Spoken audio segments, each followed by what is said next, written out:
So apparently I said, okay, then I'll work on them. And so because of that, I actually stuck with that. Whether this is stubbornness or refusing to grow up, or if those are actually mutually exclusive, I don't know. But yeah, so I worked on Tyrannosaurs, and so I'm here to talk about Tyrannosaurus rex, but also some bigger aspects of the nature of science. And that's one of the best things about dinosaurs, is dinosaurs are in some ways the ambassadors of science, because they can help the public, and especially young members of the public, understand that science isn't about knowing things. It's about learning how to learn about things, how we answer questions about the natural world. And I think far too often people think of science as just a body of knowledge you have to master. But it's through science that we're going to answer the problems that the world faces, and that's sort of the contribution that dinosaurs can make, that we can teach young people and older people too to think about scientific approaches to life and to the universe, to learn about amazing things like Tyrannosaurs. So some of the main topics I'm going to cover is a little bit of introduction of Tyrannosaurus rex and something about its discovery. I don't need to introduce too much about Tyrannosaurus rex. It's the one species that everyone gets its name right. People will, for example, think they know our species, but people will often say Homo sapien. It's not, it's Homo sapiens. That's not a plural. The NS ending is just like an INTN. Homo sapien, that's like thinking man. But, then I'm going to talk about how we try to infer about the lifestyles of people. We can't be David Attenborough. We can't go out and watch the animals in the field anymore. They're not doing too much anymore. So we've got to infer their life habits by other types of evidence. And then a particular field of research that I was involved with, and that's a very growing field, which is tracing the of Show them what we've got, chaps. So, Tyrannosaurus is a North American dinosaur. These dots represent the range of T-Rex in the western interior of the United States. From rocks with wonderful names like Hell Creek and Lance and Frenchman and Scholar and so forth. These are rocks from the very end of the age of dinosaurs out west. The places that Tyrannosaurus lived, this is a picture of North America, a reconstruction of the map of North America. This is actually before T-Rex lived. I'll show the next slide will be segueing into when it lived. Was at a time when, well, immediately before T-Rex, sea levels were much higher than present. So if you were to be transported back in time as a time traveler, you could have taken a boat from the Gulf of Mexico and sailed over Texas, Oklahoma, Kansas, Nebraska, the Dakotas, the Prairie Provinces, all the way to the Arctic Circle and never see land.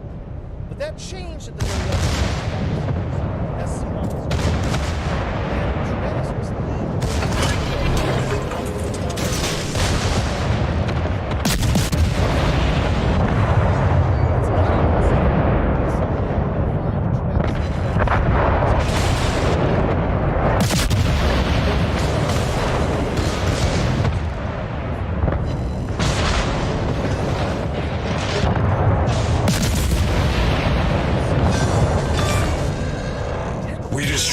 their destroyer. Specimens found in the initial burst of discovery of dinosaurs in the late 19th century. But a good picture of it didn't develop until the dawn of the 20th century from expeditions of the American Museum of Natural History and the Carnegie Museum in Pittsburgh. And in 1905, this animal was named by Henry Fairfield Osborn of the American Museum of Natural History in New York, given the name Tyrannosaurus rex, which remains one of the best names in biological nomenclature, because it's really evocative. Tyrant Lizard King. I mean, that's you don't get cooler than that. Actually, you almost do. In the same paper, Osborn named Dynamic reptile, but that turned out to be a second specimen of Tyrannosaurus rex.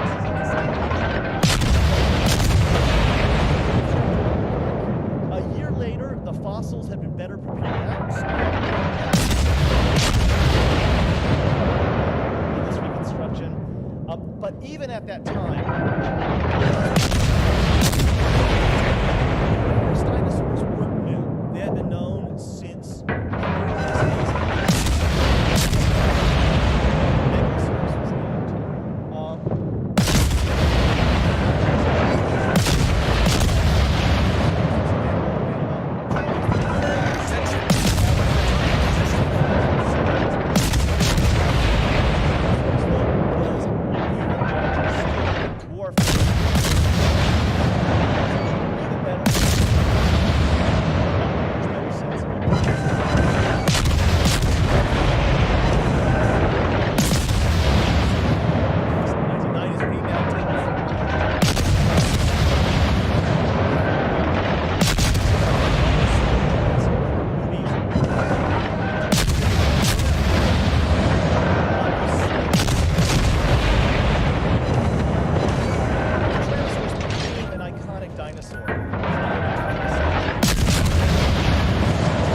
sank an enemy cruiser.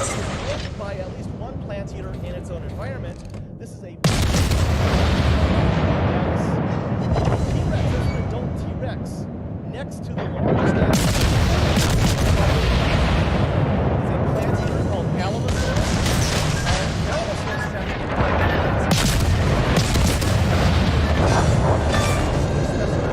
We sank an enemy destroyer.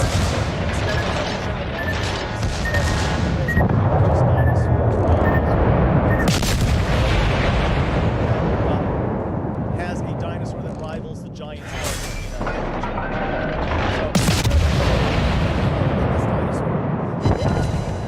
meat-eating dinosaur.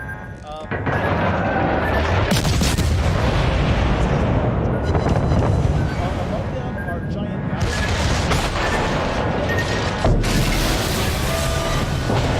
We've spot a leak. We're filling up fast. Problem solved, sir. Enemy destroyer detected. Although they ate the flesh of other dinosaurs, we have digested remains of dinosaurs. So they're sampling various parts of the ecosystem.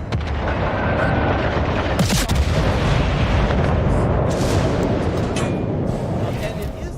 Oh, here's the dinosaur species. These guys are actually contemporaries. So T-Rex-sized predators in the same environment. So T-Rex is the one in purple in here, and we see it's got a lot of rivals among other giant meat-eaters, and a giant plant-eating, meat-eating dinosaur. Yeah, okay. So nature is what nature is, and it doesn't have to obey our rules and our names. So just like today, we have pandas, which are members of a group called carnivora. So we have bamboo-eating carnivores.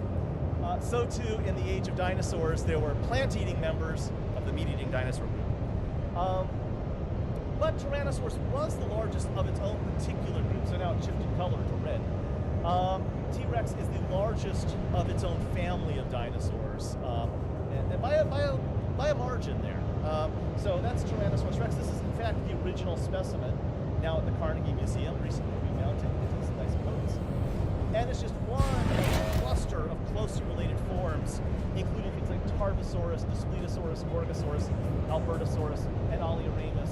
And except for Oleoramus, which is smaller and it's got these little horns down its nose, there's about 5 people in the world who can tell these guys apart or care. They're all really spilled on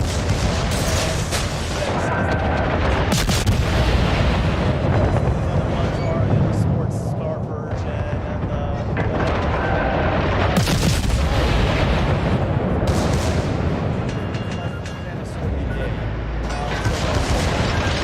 world taxonomy.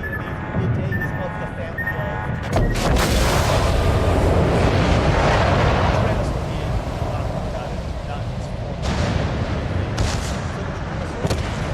Tyrannosauridae are actually latecomers in the history of dinosaurs. So the oldest dinosaurs are down around here, near the transition between the Middle Triassic and the Late Triassic. Well, let's just say so the oldest dinosaurs around here.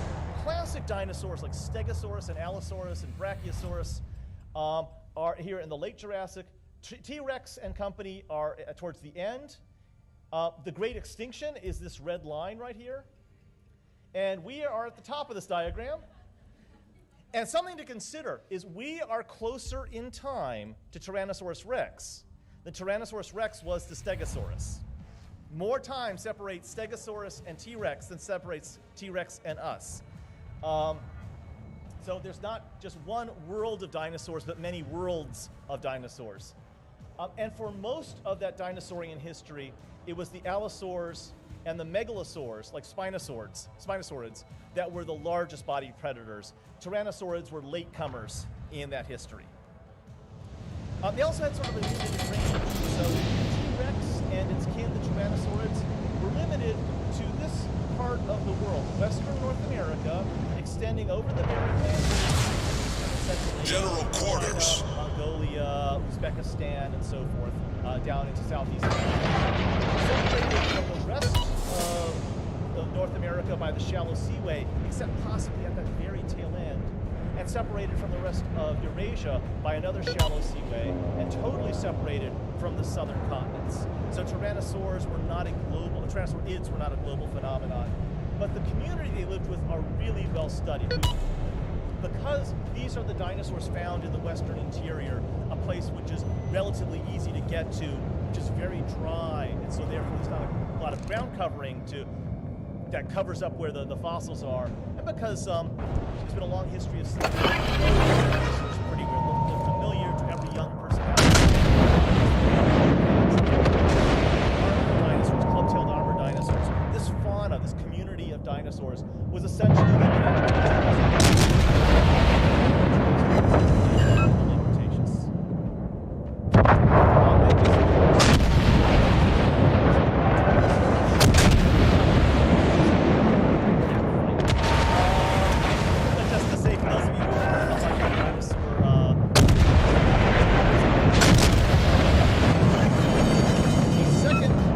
is on fire. Dinosaur at the end. Problem solved, sir.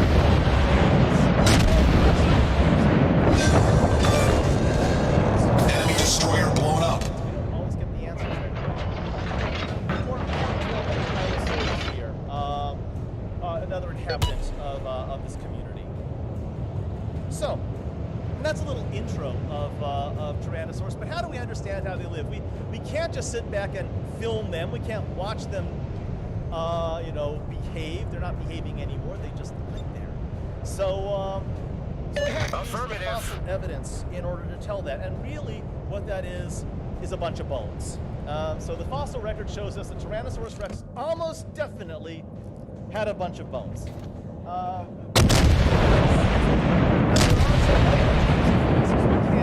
Occasionally we get tracks, although there are only a couple prints. In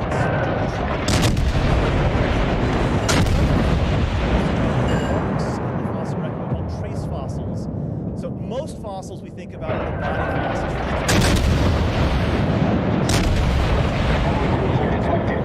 etc. But there's also trace fossils, the record of the behavior of animals. About how these creatures lived, and I'll have a little bit of trace fossil evidence in tyrannosaur behavior in a bit. So I'm going to look at a couple different aspects of tyrannosaurs. What I'm going to focus on is feeding in tyrannosaurs, because let's face it. All stations these requesting are fire on the designated history of life. Roger. That's what makes them impressive. But issues, I'll talk about locomotion.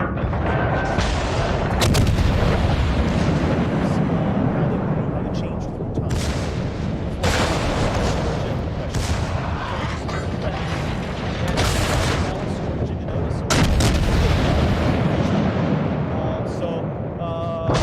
Tyrannosaurus is 2 meters, so 6 and 6. T-Rex is really small, but not in general.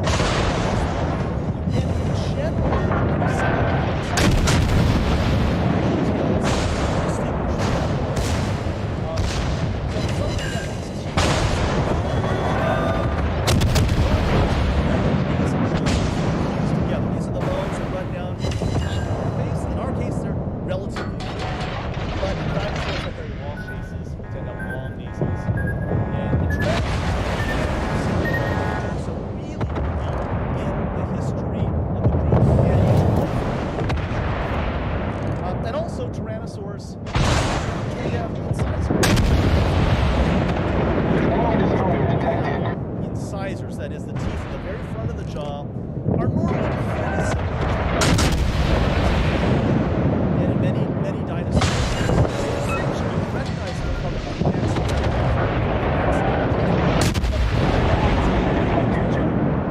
Tyrannosaurus is not. Excellent teeth.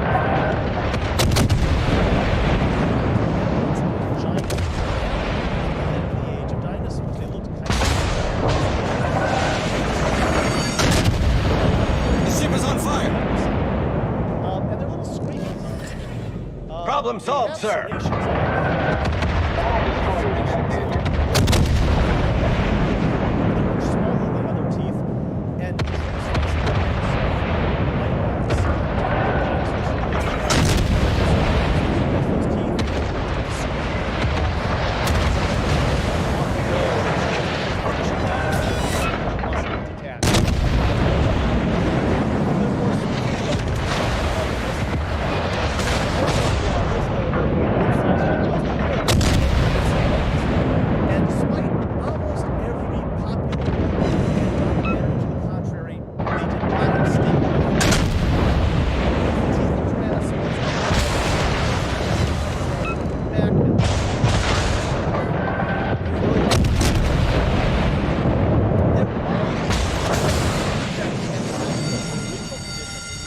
is on fire!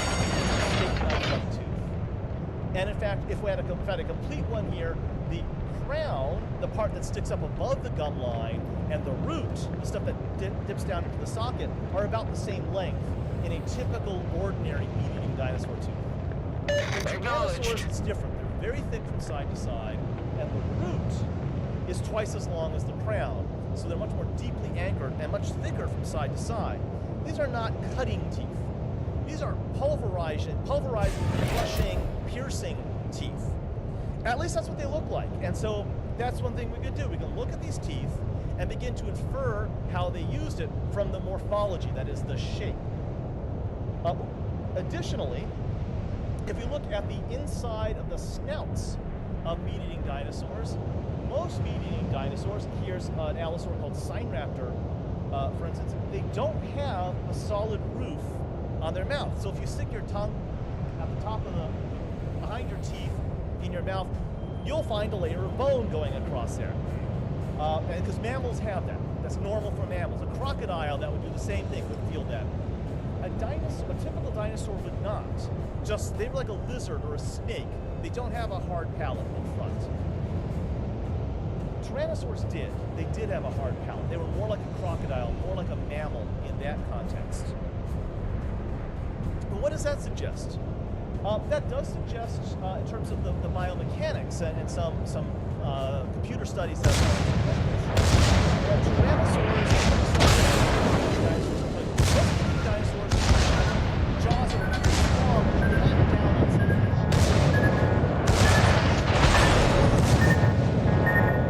It's not strong. In fact, along the top of the skull,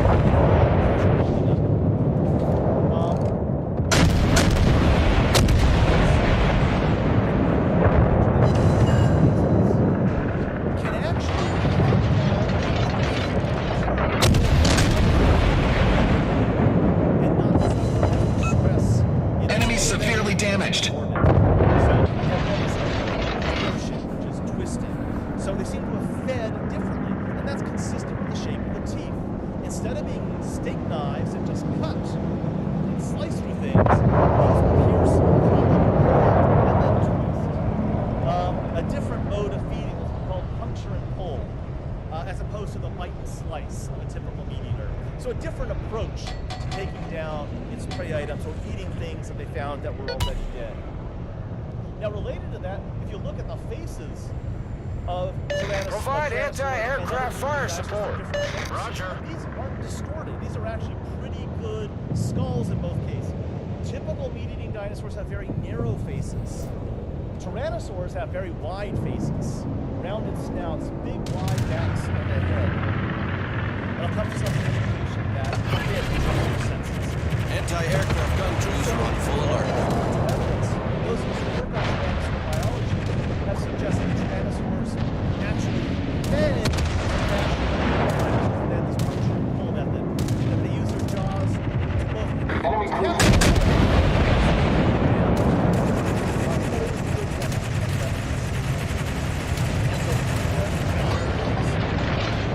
pieces of the horns of Triceratops that have been bitten off and re-healed.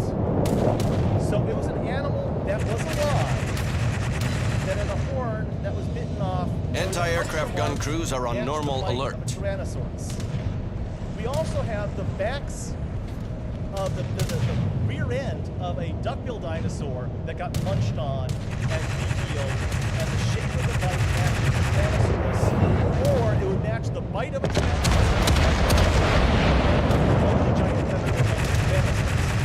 Simpler explanation is that was a living animal.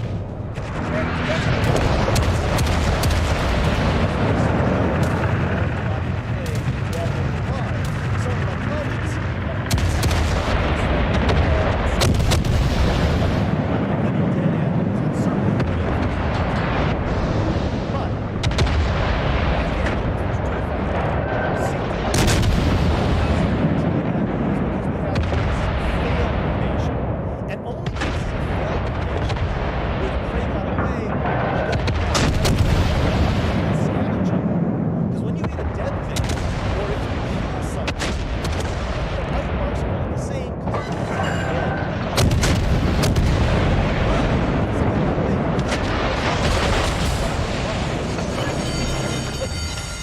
ship is on fire. Problem solved, sir. T-Rex, the way to find that is to see what out of the belly of T-Rex. This is a T-Rex poop. Yes, we have fossilized poop. They're called coprolites, back. which means poop stone. And it's about 2 liters big, so think of a 2-liter bottle of soda. That big.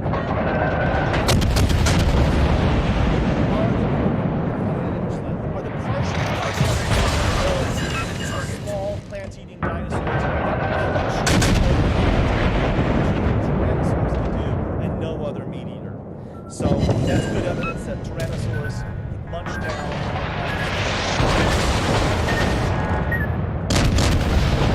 Tyrannosaurus is famous for one thing that's really small, and that's lungs. That's it. That's its arm. It cannot. It's too mouth. You know. Lots of things. Others, okay.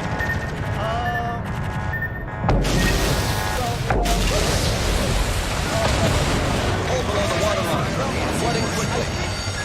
The ship is on fire. They didn't use them very much. Small, their bodies took a lot of energy to move them. And it's true that the later tyrannosaurs have proportionally. In fact, Problem solved, sir.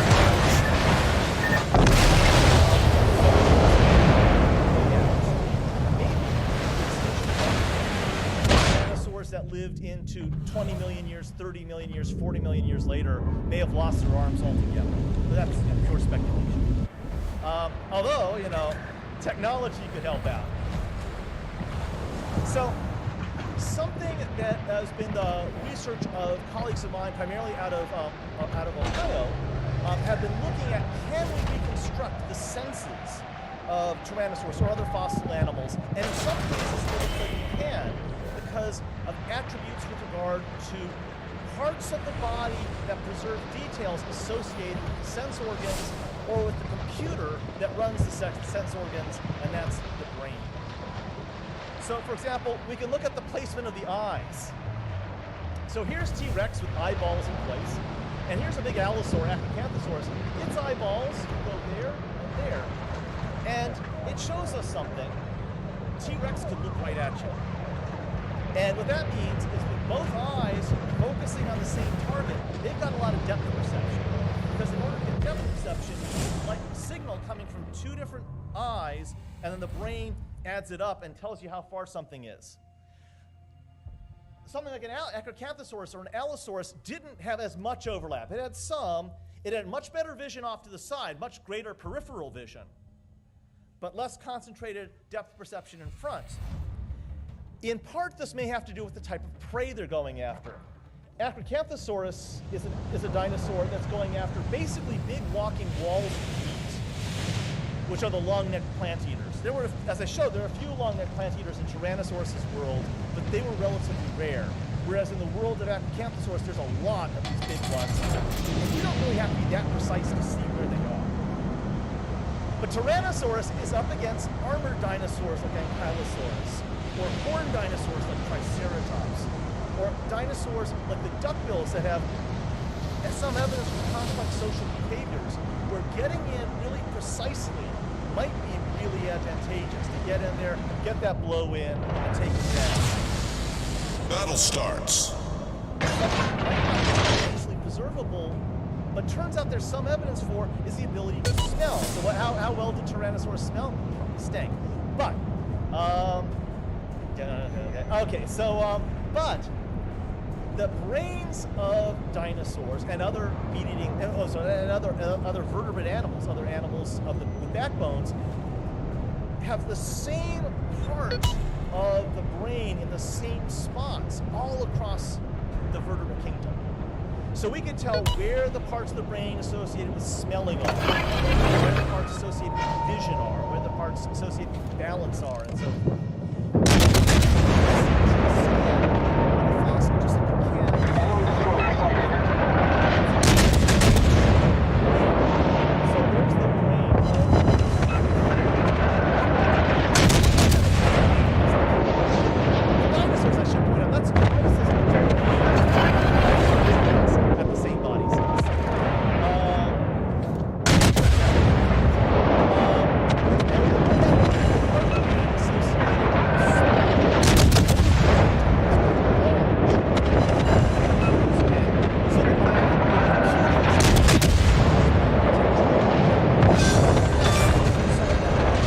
sunk an enemy destroyer.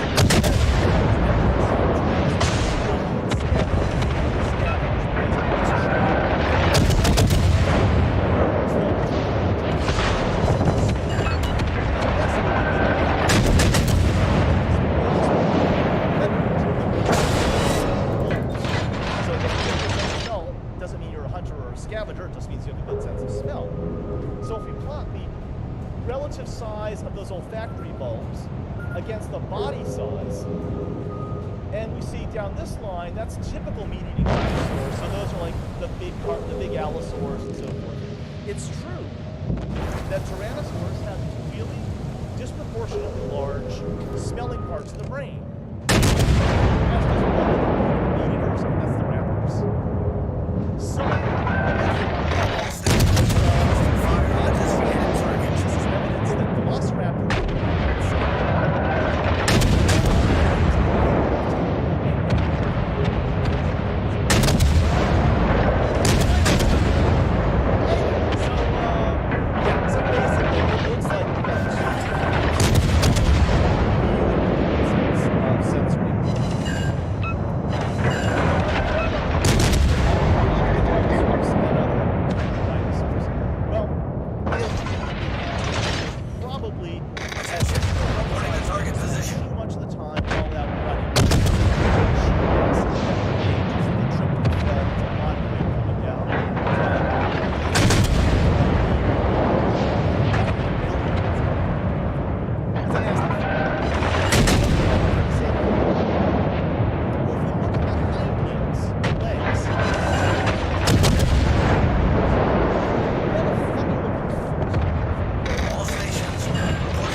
Here's an 11-year-old, Jane.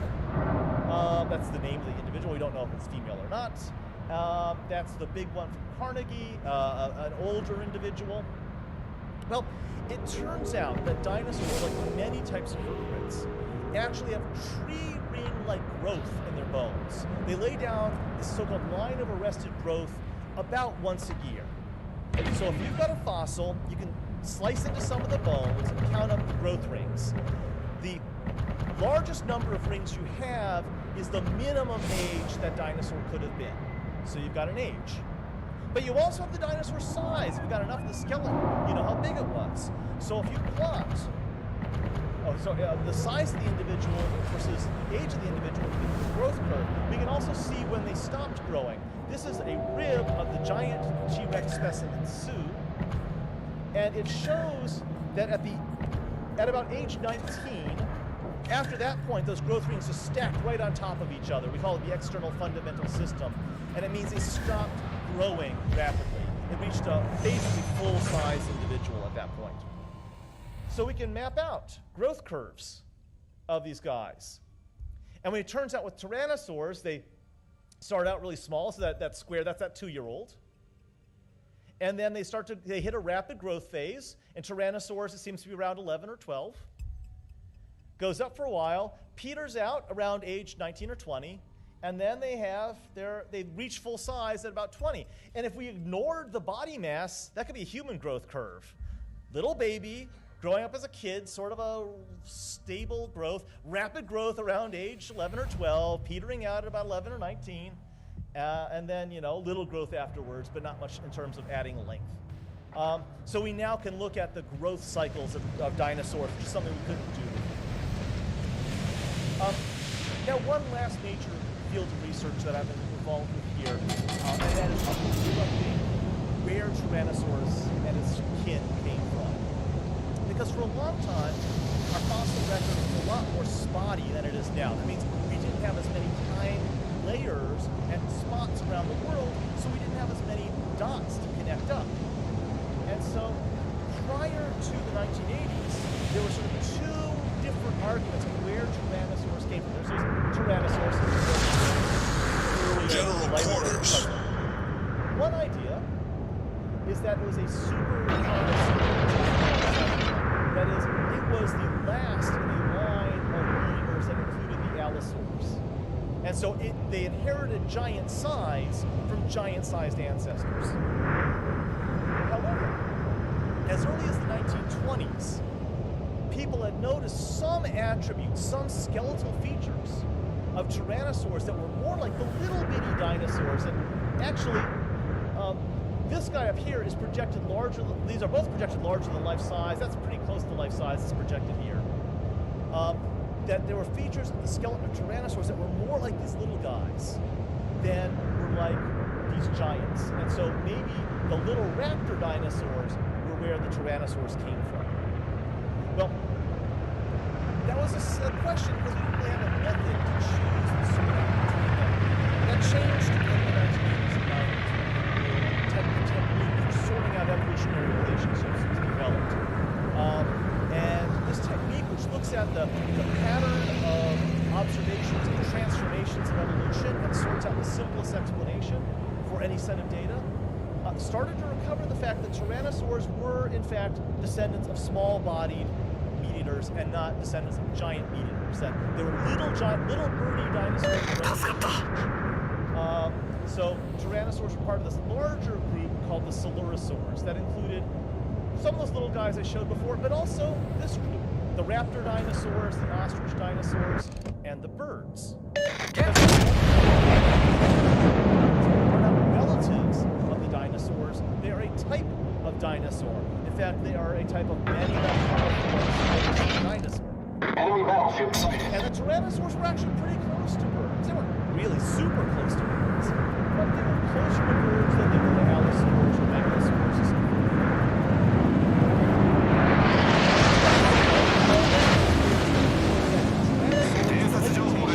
And then not much beforehand. And in the last decade and a half, that has changed.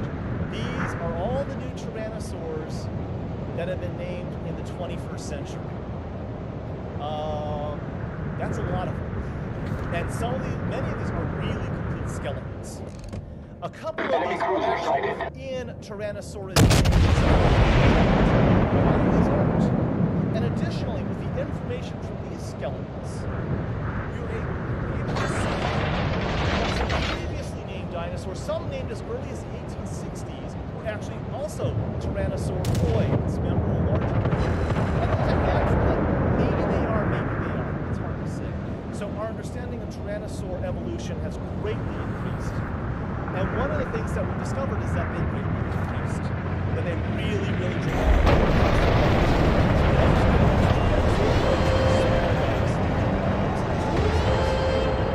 so we filled in the gap not only but also saw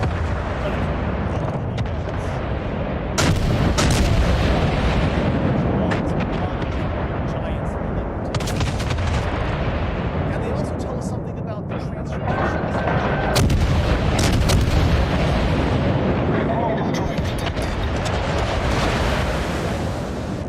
It's got long arms.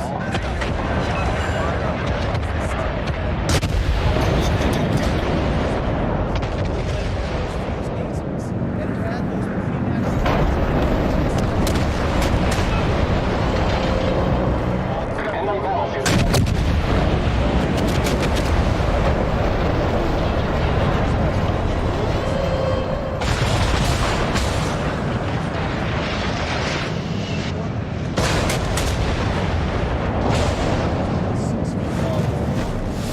there's its skull. It's got those little and it's got feathers. It's got little fuzzy projections coming off the body. We already discovered amongst that was found. And we were beginning to guess that Tyrannosaurus had this fuzz, and Tyrannosaurus might as well. But D-Long was the first one to show it. Mini guy, a 6-footer, had fuzz on its body. Surely a giant tyrannosaur. And there's logic behind that. After all, think of African elephant. They're mostly animals, and most of their smaller relatives are very furry. T-Rex and other giant tyrannosaurs would have been not so much fuzzy. Well, that's a reconstruction of D-Long. Last year, this guy came to light. Concentrate fire on the enemy warship. Deposits that preserve skeletons. And there are two of the good skeletons that actually overlap. And it was covered with fuzz. The one fuzz on the body, about 8 inches long. All stations reporting the position of a strategic target. Coming off of emus and cassowaries. So now we can't say that the giant tyrannosaurs were necessarily just scaly. That at least some of them were fuzzy. Now at present, we've never found T-Rex in an environment that would preserve the body covering. Enemy cruiser sighted. So we cannot yet object to the idea that they were fuzzy because if this is the filament. Torpedoes to port, dead ahead. True feathers so far are limited to this one group. That is, with a branch and branches coming out.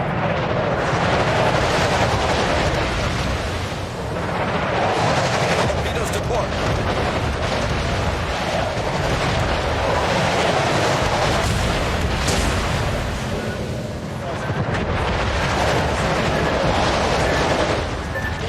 This image of T-Rex.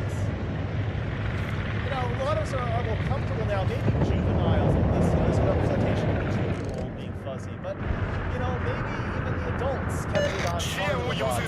And, you know, pure speculation, literally arm waving. Maybe that's what those little tiny arms were still for. Maybe they were still some flightless birds can signal Enemy cruiser otherwise detected. useless wings. Again, pure speculation. Warship sighted. Well, there's a lot of things we want to know. Like, what was their biology?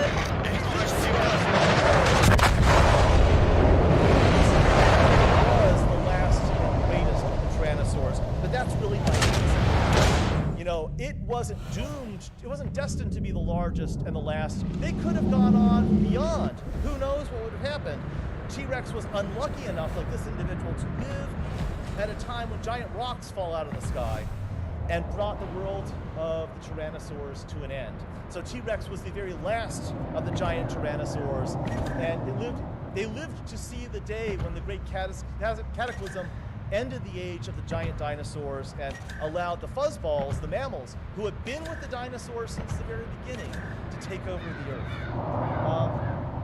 So I just wanted to end there with the end of the tyrannosaurs with a very brief overview of the life of these creatures. There's still plenty more to discover about them, and I don't even know what questions to ask, and that's the important thing, is that people are discovering new techniques all the time and new approaches to ask questions that we can get information out of the fossil record to bring these wonderful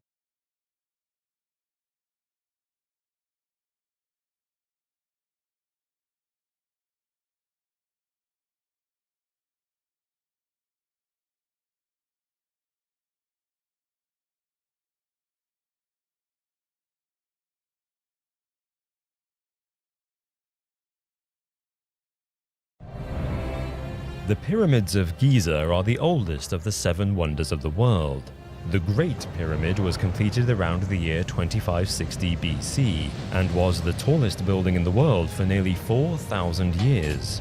It is made from 2.3 million blocks of stone, some weighing 70 tons each, that were somehow carried across the desert by a civilization that had yet to invent the wheel.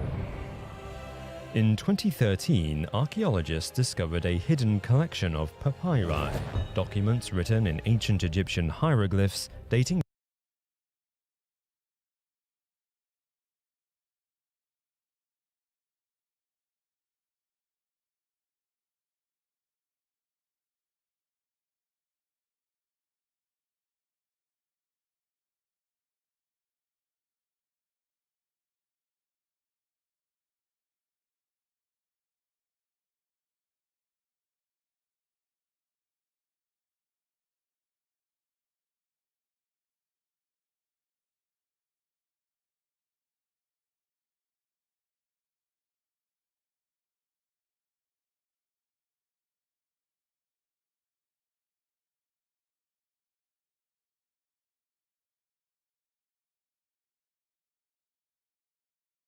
Hi, everyone.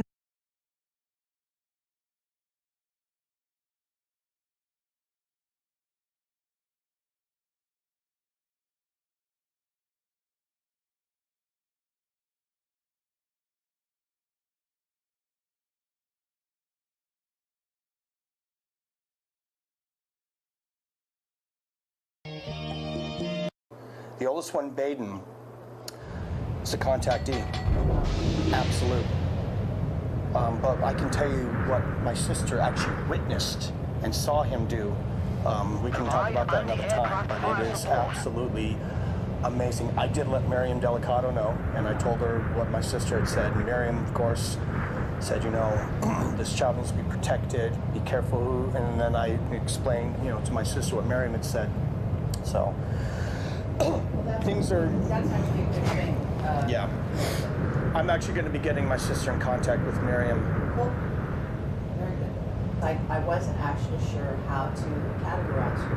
Like, you know, I mean, not specifically a super soldier that I know of, but maybe, you know what I'm saying? I wanted you to categorize yourself. And Sure. So why don't you just go ahead and yourself and basically explain not only who you are, what you're briefly, like your credentials, whatever you Absolutely. call that, but then also say why you're coming forward. So. Okay. Well, my name is Aaron Egan McCullum. I was born September 6, 1978. And I was in the military. I served in the United States Coast Guard for just roughly 10 years, right at the 10-year mark. And I was involved in many different Black Op projects all over the world, and even many stateside. I had climbed up the ranks very quickly to where I became a team member of a first-of-its-kind unit in the Coast Guard, which is known publicly, but a lot of the operations they do, or most of what they do, are not well known. If I had to classify myself, excuse me, it would be that I'm third generation project talent. And because of the bloodline I came from, I was given a lot of responsibility and saw a lot of things. And even since that time, have been called back for specific operations. I mean, to really explain who I am, it would be good for the more extended interview to really explain that. But obviously, I'm coming out today for the first time to explain about information that I have through absolute reliable contacts, which I cannot know involved in what's going on specifically. And the Stargate, which is absolutely Our team has taken the lead. fantasy, which I've talked about many times. Things you see in movies The ship is on fire. are put there as a ruse to automatically put this in fantasy science fiction, so people will not dig in anymore and they'll live in their little world of it's. Okay, that's great. So,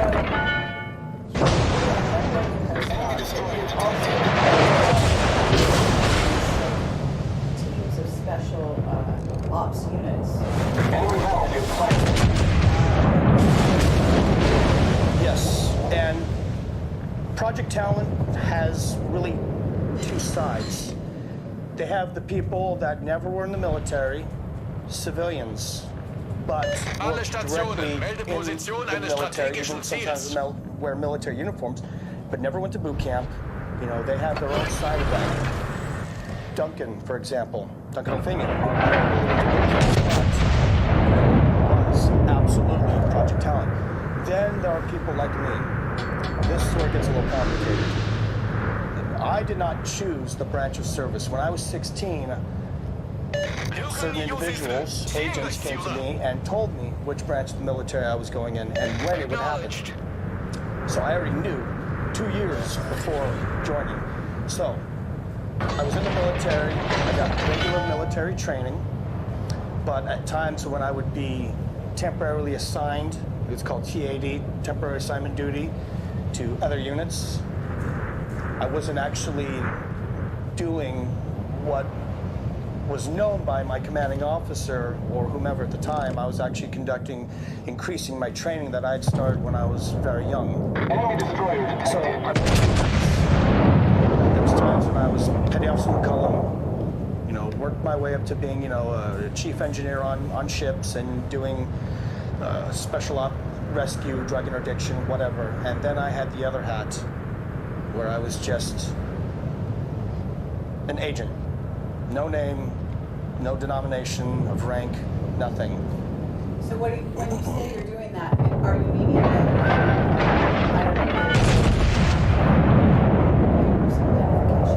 Absolutely not. Is that what you're saying? No ID, couldn't even wear a watch, nothing.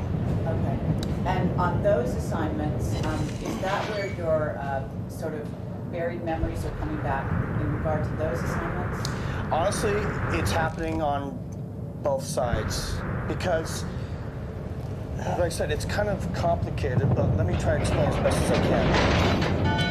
I did a lot of operations where I just wore my Coast Guard hat, and I was, Petty Officer McCullum, but I was actually leading umbrella operations that actually had a black operation happening underneath. Our victory is in sight. So they would have me close to that so that I would be able to infiltrate and do my other job that was assigned to me. So with that, because there was such All stations intertwining requesting of fire on the designated operations, target. a lot of things on both sides. So, let's see, because it's really easy for me to go down this rabbit hole with you and start following, out your personal remembrances. But I think that today's, at least for the first part, and let's do this first.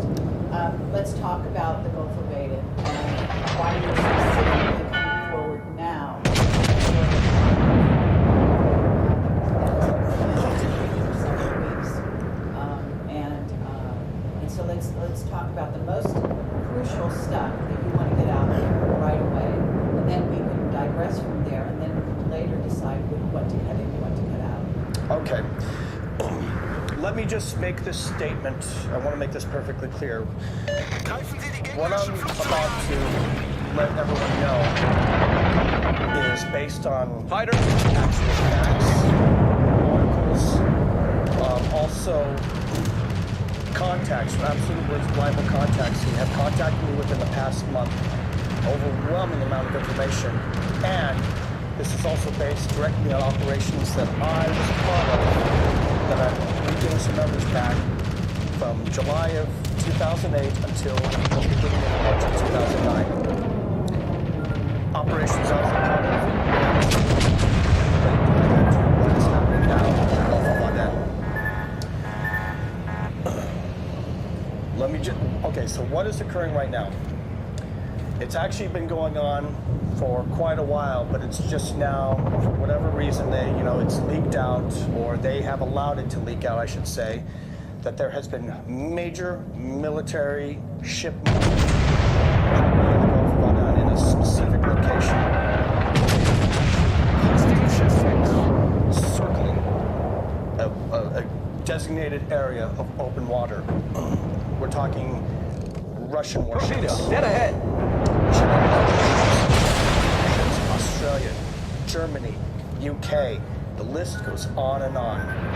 European ships, UN ships, Blackwater, which is now Z, has a ship there right now. To ship. If anybody's aware, Japan has not actually had warships leave their area of operation for military type action in decades. So with China is very much about keeping their warships close. The ship is on fire. Enemy battleship sighted. This is huge. On top of it, there is a research company Enemy cruiser that detected. specifically deals in genetics and DNA. I don't remember the name at this time, but Carrie, when I get that information to you, you will have that are specifically alien human DNA research with genetics. That is going on at the same time there as well. There has been a lot of this. There's a lot of piracy going on there. Well, these pirates, the Somali pirates and all that, it's absolutely Problem false solved, flag sir. operations. That is to gain fear of, everyone in that area, to keep them away. It's a very good manageable way to keep just Torpedoes, dead ahead. the public away from that area, because what's a better way to invoke fear but piracy and terrorism? That comes to what happened at Fort Hood. Okay, before we go there, just to clarify, because you, as a member of the Coast Guard, Absolutely. and so we want to talk about the source of your Torpedo, dead Enemy ahead. cruiser foundered. some of your sort of skills and augmented skills. Sure. Okay, because this is going to factor in, I assume. Absolutely. And the other thing is that you're genetic engineering going on. The ship is on fire.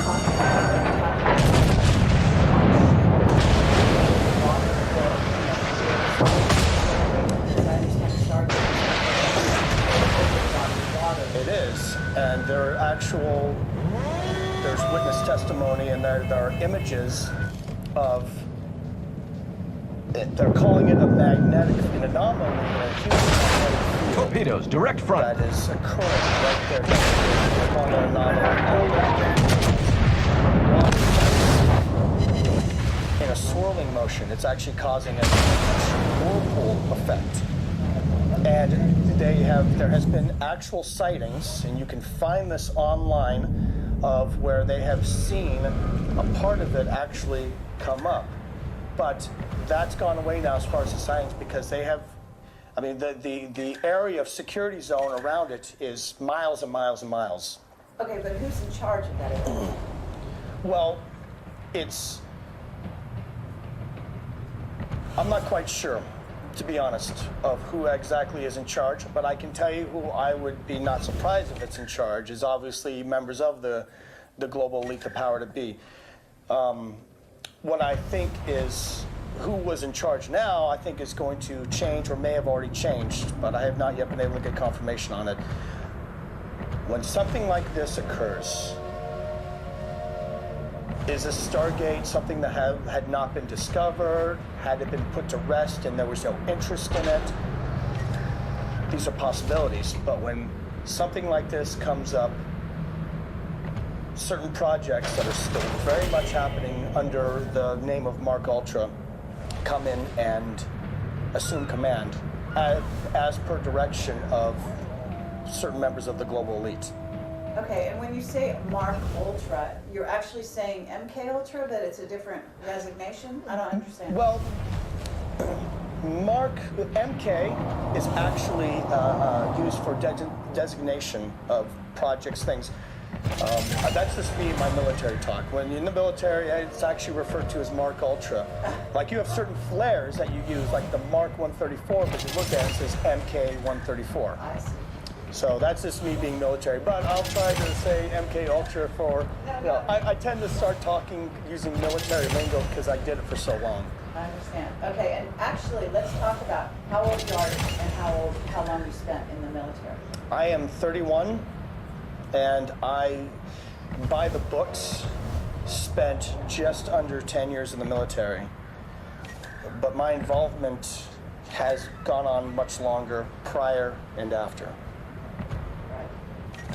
And then, again, to get back to the genetic engineering, you said this is going on in the area, but is it, again, going on, are you saying under the water? Yes. In the base? Yes. Okay. So It is. There is an underwater base there. I have received confirmation on that. Okay. You're saying that there is an underground base, an underwater base in the Gulf of Aden? Yes.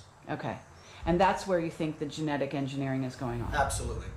Okay, and It's the same. They're doing similar things that they've been doing for decades at underground bases all over the place. Specifically, they've been doing specific types of DNA research and engineering in a lot of the underwater bases, like, for example, the one that's in the Caribbean, the one that I was at. Oh, right, the one that you're having recovered memories about. Yes. Okay, very, very fascinating. And you've shown me some drawings which are really very, very interesting. What is the source of your intel? Is it individual? Is it psychic? Is it on the internet? Is it, I don't know. It's a little bit of everything. Battle starts. I had received an email from one of my sources, who I cannot disclose this person's name at this time for their safety, and there was a link on it to an article talking about Good luck, everyone. Seagate that was being expected, and there were some strange anomalies happening, and there was a lot of warship movement. And so the investigative side of me decided to look into this. So I literally in the past month spent 12 to 18 hours a day, not just with my other research, but checking this out, making phone calls through some reliable contacts of mine. I started gathering more and more information from separate sources.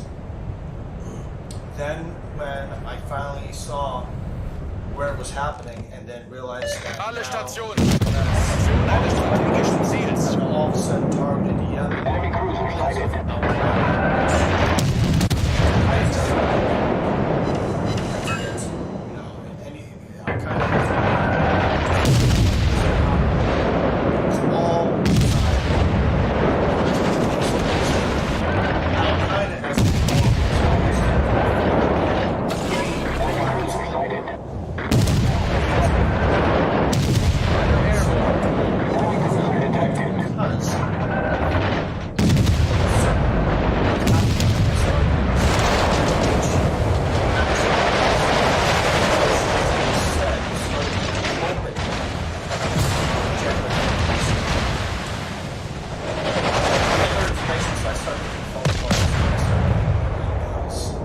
Well, wait a minute. You're saying that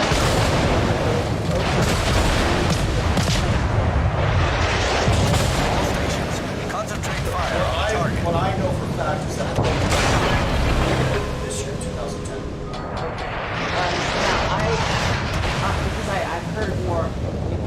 about this. There is identified prior to that. Absolutely, yes. Yes, it's been going on. I started getting on the internet news.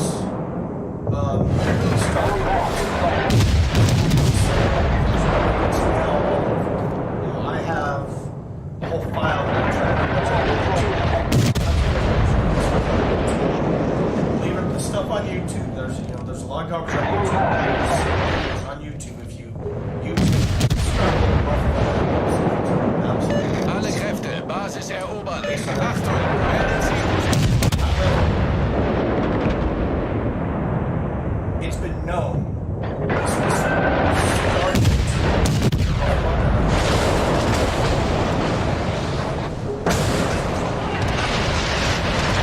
certain countries want to have their hand in the cookie jar. This is why in 2008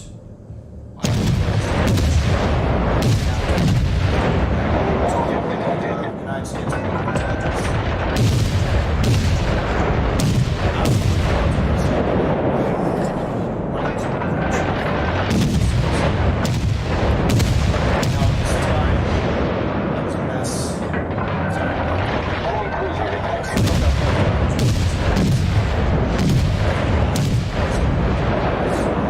Attention, reporting the target position. So that's how we decided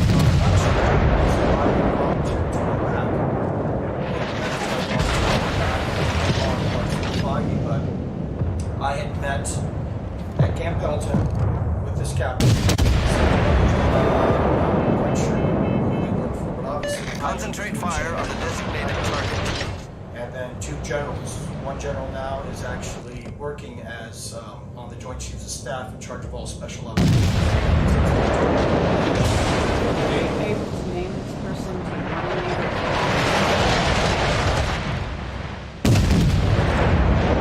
I should probably wait to mention that. It's not that I'm afraid of it, I have already decided to release certain names. Gulf of Aden and what's going on there, but I will say, I will be mentioning All stations, but this reporting is the the same position. general.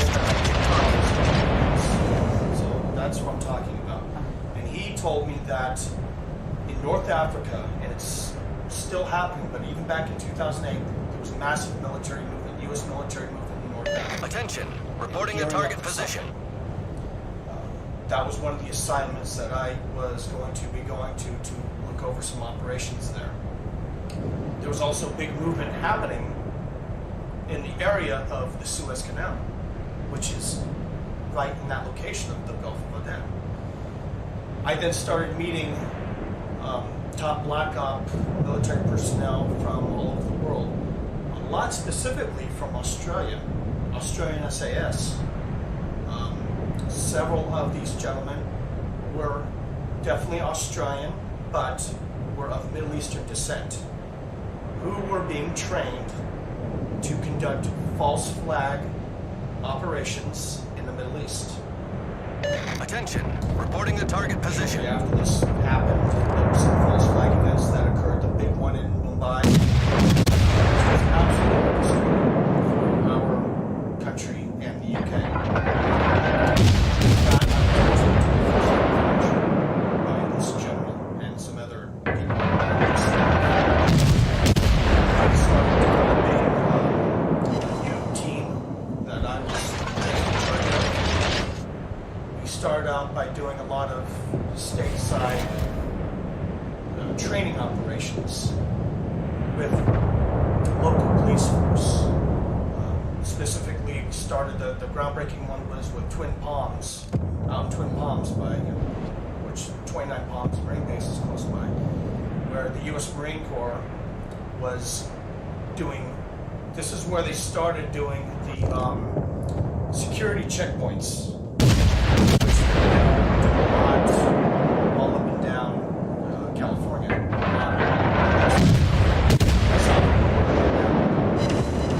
One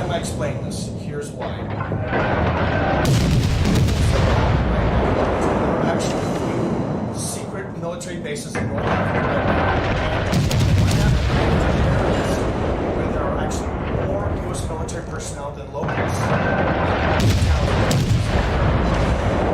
Why are all these false flag operations happening? Okay, I'm getting to very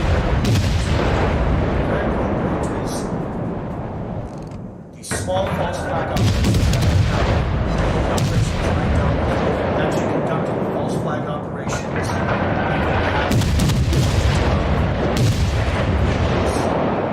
Here in California, which I witnessed here in Kentucky, I was with a team walking around downtown Pasadena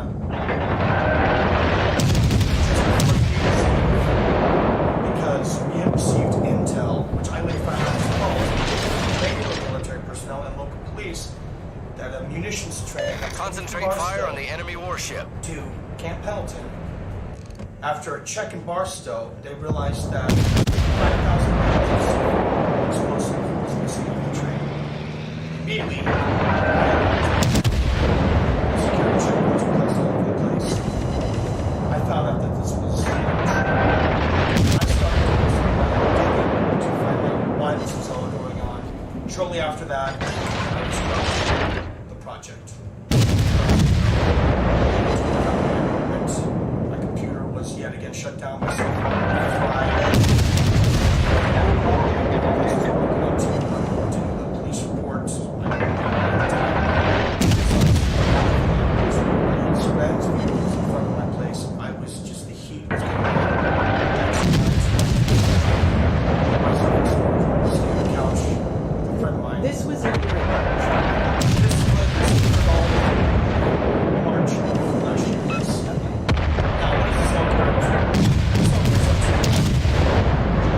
Based on my experience, and yes, it was a good Our team has taken the lead. Not only techniques that they have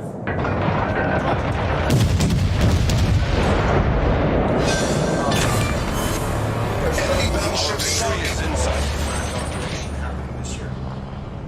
I don't exactly know Good game, everyone. what's going to happen, and there are going to be people are going to see a lot more military personnel All from other stations, countries. concentrate fire on the target. The American police force. Road checks. So you're saying the false flag operation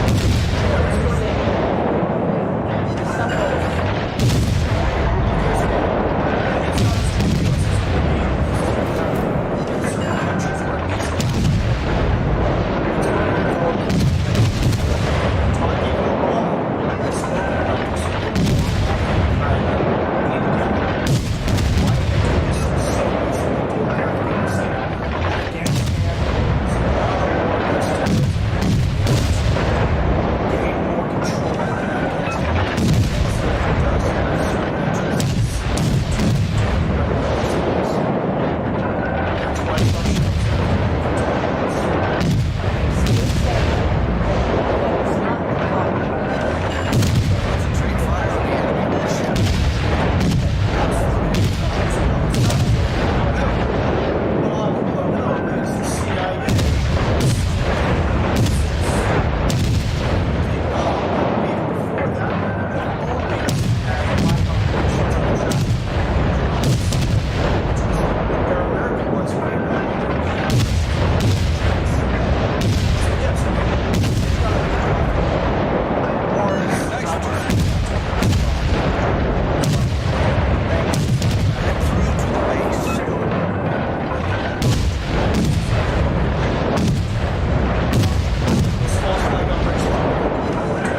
Gulf of Aden, how do these work together? In other words, what is the countries bordering the Gulf of Aden? Yes. So is that why it's being targeted specifically because the Stargate is in the over the water? Oh yes, absolutely. Yemen is ground zero. Okay, and let's talk about, if you know this or you have a theory on what's going on with that Stargate. Do you have any idea?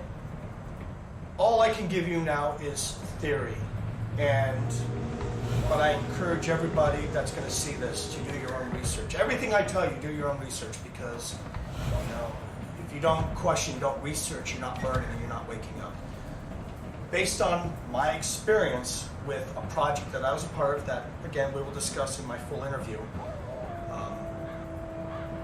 I have two theories. Okay, one theory is that there are extraterrestrial beings that no doubt are opening, or just now really coming about doing something with the Stargate for a definite purpose.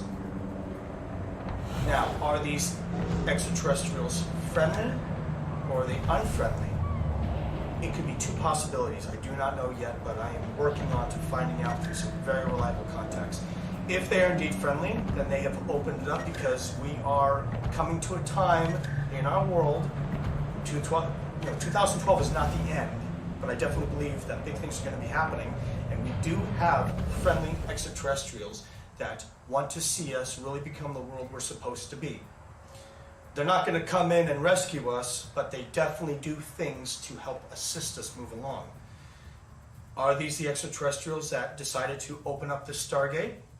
And if they are, is the military, the global elite, going to do everything they can to prevent this from happening so that they can continue their agenda, that the agenda that they have been told they have to accomplish within a certain lot of time, or certain beings are going to step in? That's absolute. And that's the negative agenda that they are trying to roll out. In other words, that certain negative beings, negatively oriented beings, in other words, service to self, are going to step in if the global elite are unable to handle this themselves. Is that what you're saying? Absolutely. Okay, very interesting. Now, but the other side of it is that, is this Stargate do the unfriendly extraterrestrials, are they running the show with this Stargate, and the military is there as really the servants, because that's really what the global elite are. They're not in power, people. They are serving someone else, something else, or whatever you want to classify them as. Okay, and what you're saying in terms of the Gulf of Aden, are you saying that Stargate could be letting in?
Knowing of and actually assisting in some projects with Project Stargate, and another project which I will be talking about. I'll just go ahead and say it now, Project Seagate.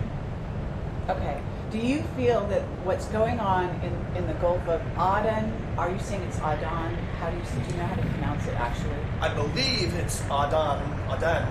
but I could be saying it wrong. If I am, please excuse me. Yeah. So are you saying what's going on there may be part of an operation which Well, I don't want to speculate. It's possible.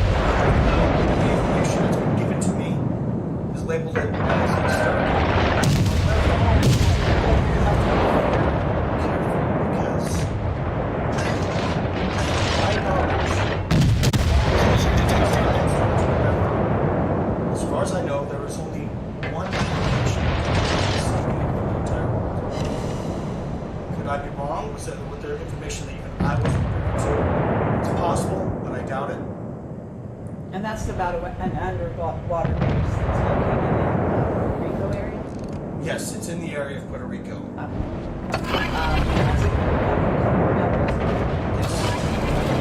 you ever been to the Gulf of Aden? Not that I recall. Fighter airborne.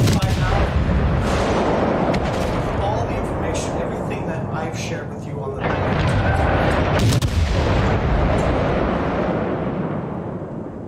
I probably had maybe 40% of my knowledge. Why does this happen?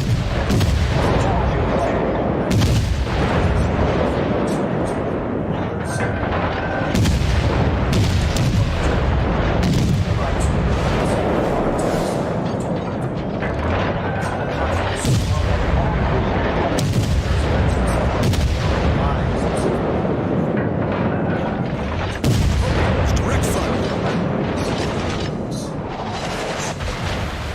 Got more times when it's been triggered. As recently as just a couple months ago. Another 2 days.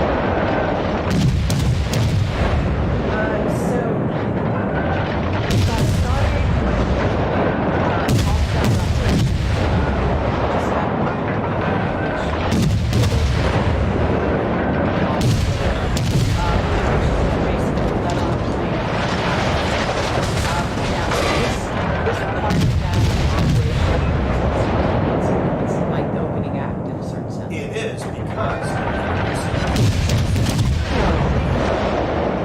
but the shooter in Fort Hood now all of a sudden connections with terrorists, with Al Qaeda.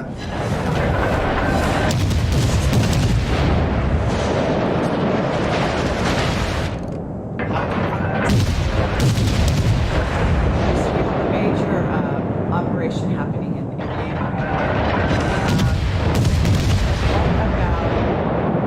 Are you, like, is there any other extenuating because you said there's a lot of ships in that area. You've got the water.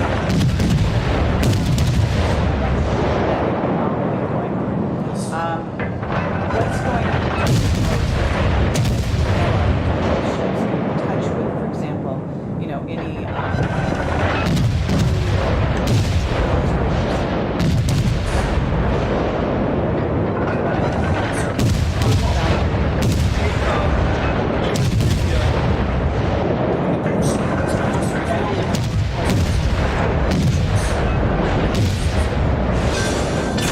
Enemy battleship found. The people that I'm talking to that I worked with on the side of just being regular.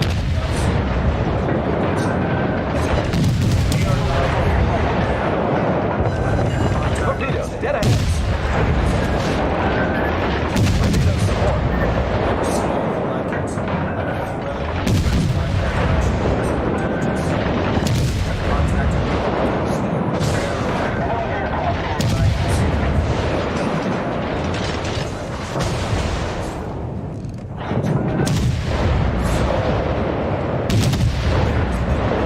Absolute. The contacts that I've spoken to said that, hey,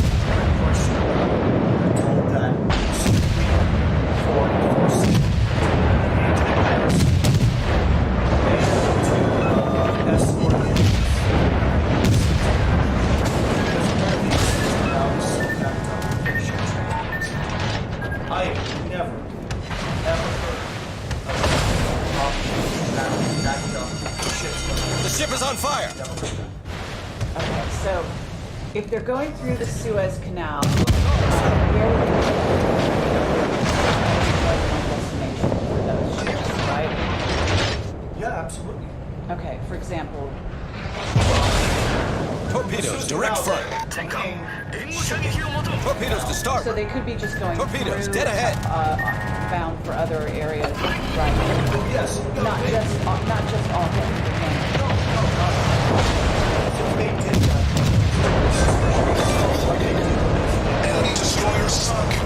operations container ships, oil ships will still be allowed to go through it. The ship is on We fire. started with Jets and Wells because the location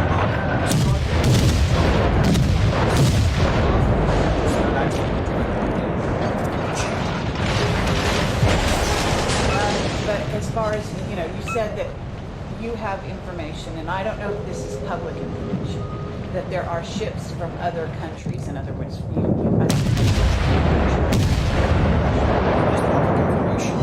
there are European ships, English ships, Japan, Russia, Germany, United States, Australia, Switzerland. Yes, it is public information. What we're talking about right now.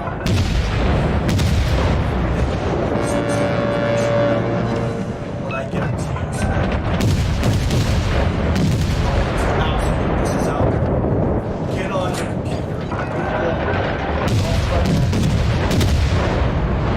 Stargate, Google War on Yemen. Pages, not just articles.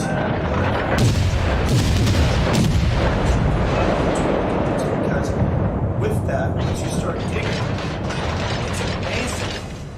Not surprising to people, it's amazing to people that they will realize that you will start Dead ahead. false flag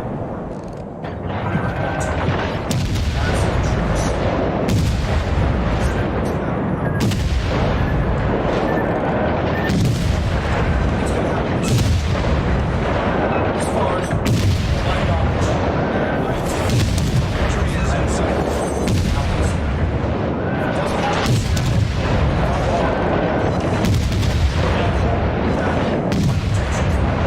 think the little gut feeling I get.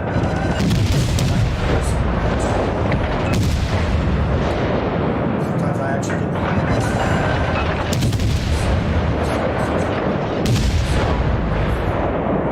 year 2010.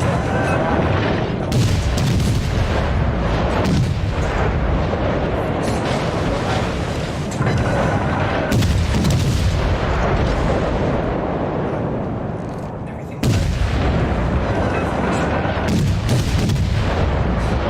let me ask you this. I know you have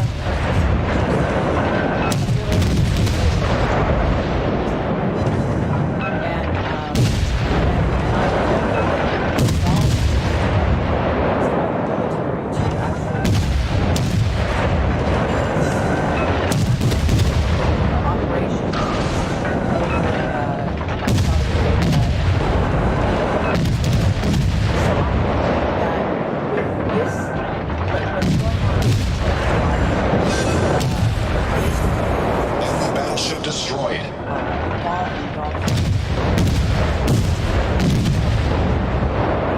but I'm just curious, has there been any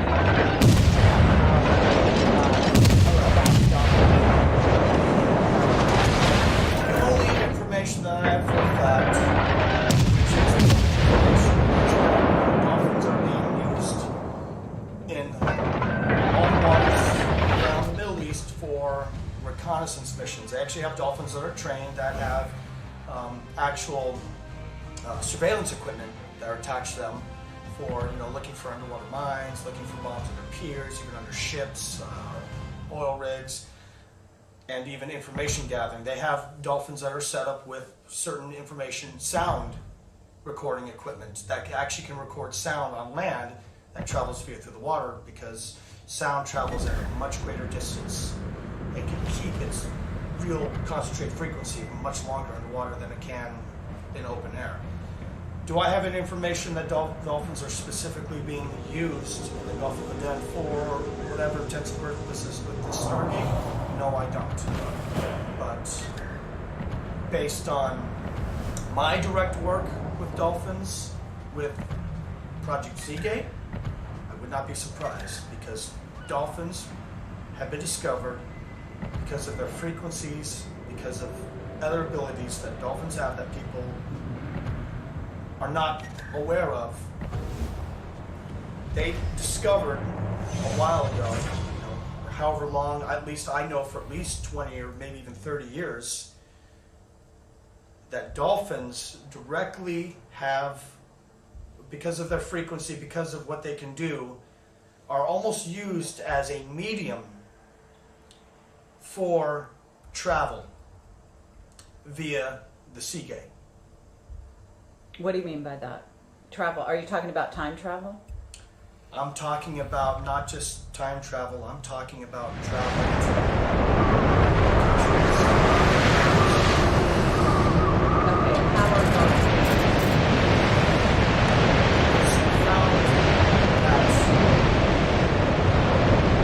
With the Seagate, everything is done, frequencies which are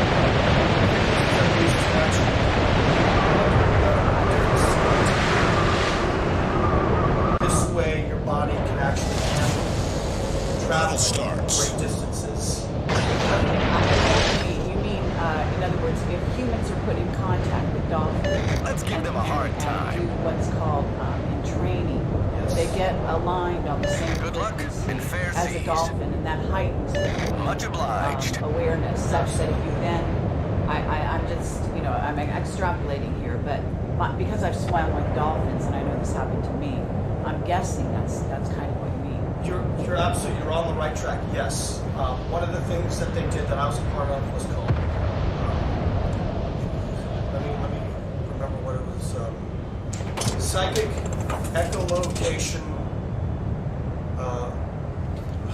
what's the word I'm looking for? This always happens when I start talking about this, I'm sorry, sometimes my mind goes blank. What they discovered, and it can't just be any human, it has to be people that have received certain training, mainly people that have some amount of psychic ability. They learned that they could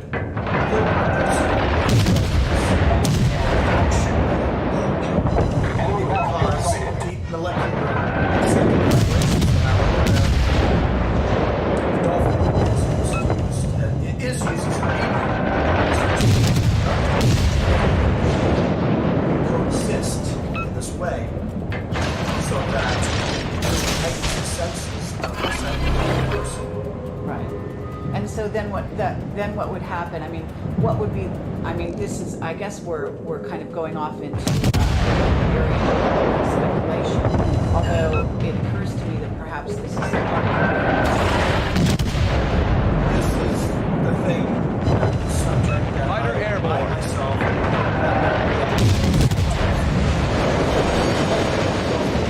Ship is on fire. Problem solved, sir. false flag operation. I helped orchestrate from July 2008 also Main turret critically damaged. individuals and the Black Ops that had to in this country Provide anti-aircraft. false flag operations. These are the direct fronts.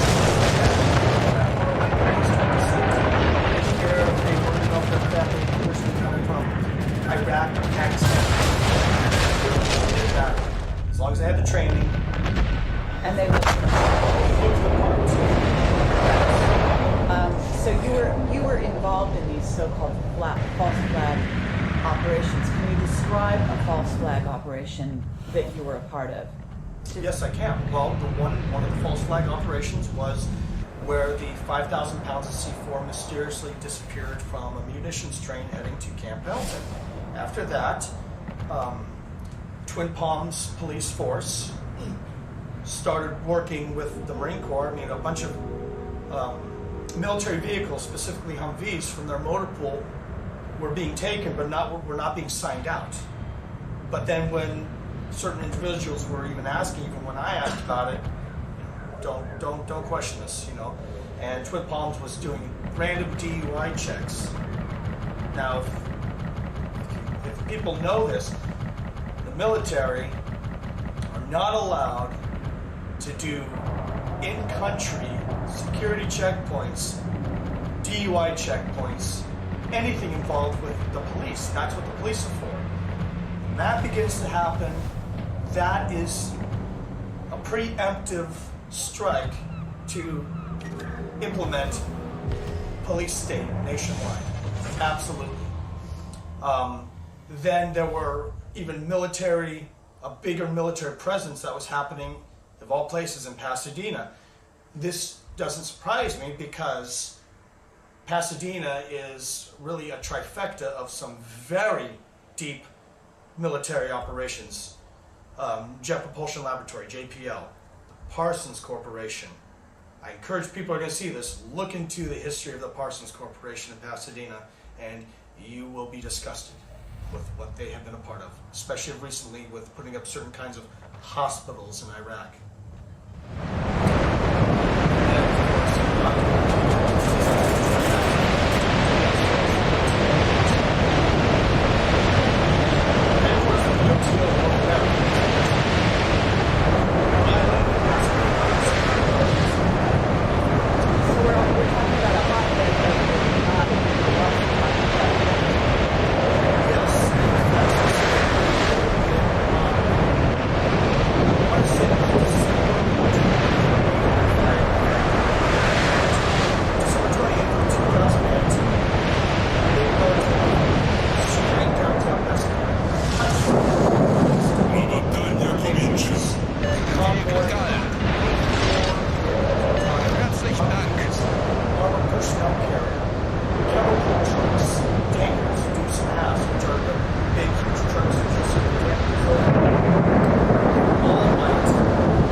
More often than not is a terrorist attack, like 9/11.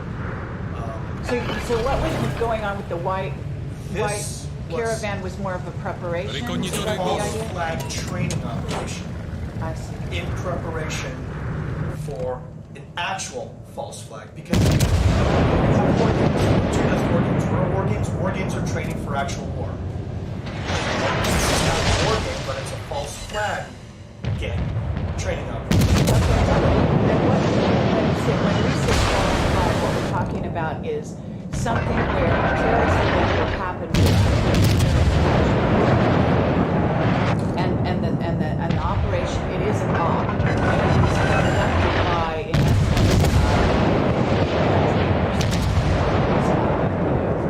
in the United States.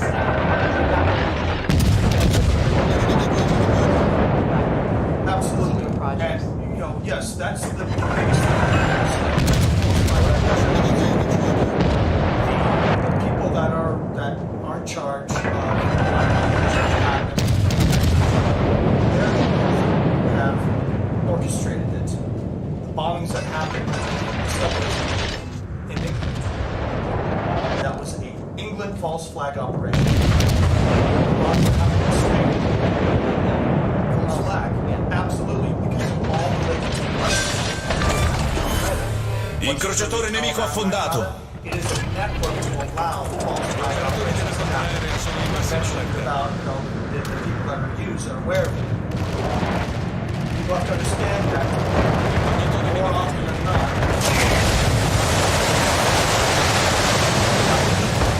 Signori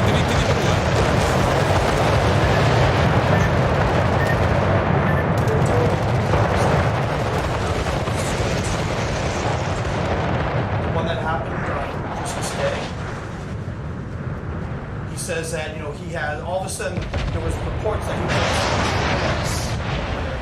afterward, and that he has no recollection. Allerta rientrata per gli operatori The della gentleman, I don't remember contraerea. his name, the actual person, the underwear bomber, as they're labeling him. Oh, okay, yes. There was reports that he was in a trance. There's even a person now, husband and wife that were on the plane. They were on the news saying that they had contacted the FBI because this tall, well-dressed, wealthy-looking man of Indian or descent Avvistato incrociatore taken nemico. this kid, and actually they witnessed him saying he doesn't have a passport. Nigeria, and we do this all the time there. They actually quote, we do this all the time there, and they let him through.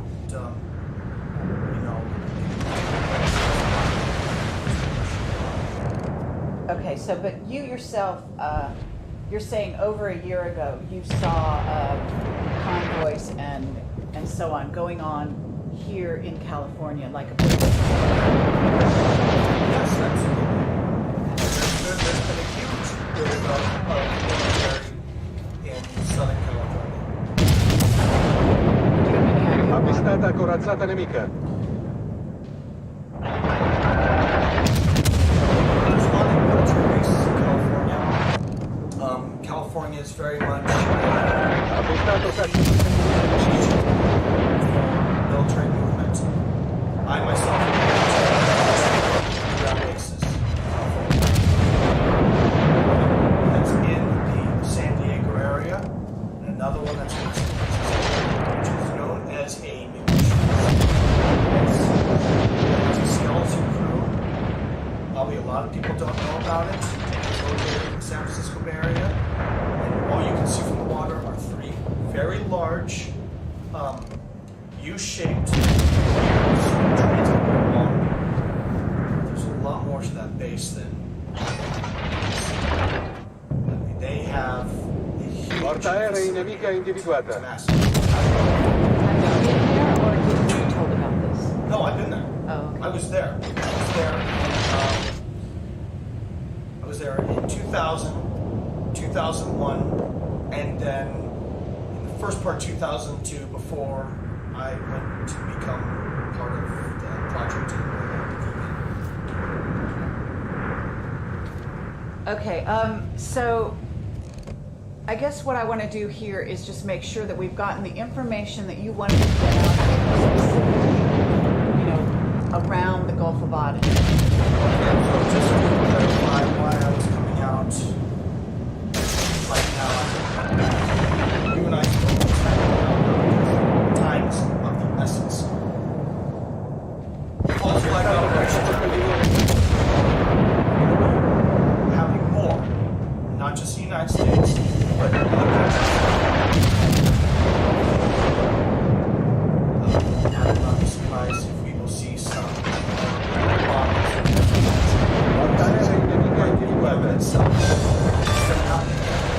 Caccia torpediniere nemico affondato. Get the masses to support the orders of Gli operatori della contraerea sono in massima allerta. operations happening in the country. It could be as small as more military attack attempt. It's going to happen. This is all happening to build up justification, like what happened with 9/11. They need this justification so people don't push it, so that they can finally, go to war. The new war on terrorism. Yemen is ground zero for that. Why is this happening? It's happening because Corazzata nemica distrutta. why they're doing this? I've given my two theories. Theory one, we have friendly extraterrestrials that have opened it for a reason. What that reason is yet, I do not know. But this will not be the last I'm working on. I'm not stopping after this. I'm going to be digging very deep. I'm going to be continuing working on this. And as I get new information, you'll be getting information that I get carried. Is this friendly ETs have opened up for some reason? That could be. And it could be that now we have the major heavy hitter countries from all over the world who have brought in warships, not cargo ships, but warships by the masses that are literally in this giant circle that have created this perimeter. They've even, why is there scientific research there where a doctor, like a certain doctor who attempted suicide, oh yes, that worked directly for this research company, said the world needs to know, and then all of a sudden, unexplainably went crazy and tried to kill herself, but worked for a company that the information has gotten out that are doing research on combining alien and human DNA. Okay. Now I have to tell you that last night we had contact with a whistleblower, and this is just one of those synchronicities that goes on with Project Camelot. Today we were having this interview with you. This was planned ahead, and last night, inadvertently, we got in touch with a whistleblower who has worked for the military, actually Space Command, and was talking about the Gulf of Aden. And I didn't get all the information, even though we talked for like 6 hours, and we will release that pretty soon, that interview. But he was saying... Action he was stations. talking about synthetic Good luck and fair robots for all seas. intents and purposes. Project Camelot wasn't I owe you one. a secret source last night who was talking about synthetic beings and basically, I guess, some form of biological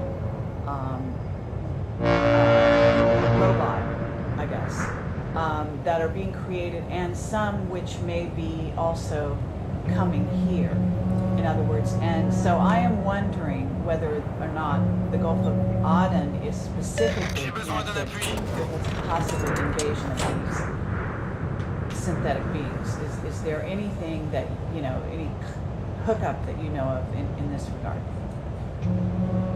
There has been talk about it amongst me and some other people that I'm in direct contact with that were part of multiple projects under MK Ultra.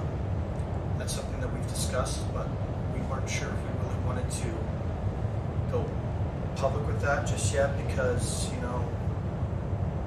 what I'm saying already, and what people are going to say, is going to invoke fear. But with fear can build strength, and using that fear to turn it around to really find out what's going on.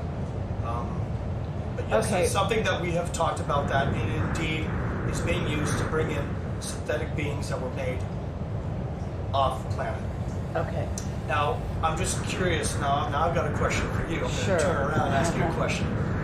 Your contact last night, when he was talking about these synthetic beings that are being created on planet, I'm curious if he's referring to the Omega program. That program, he simply was referring to which is the military in China, as well as the US, and that there is also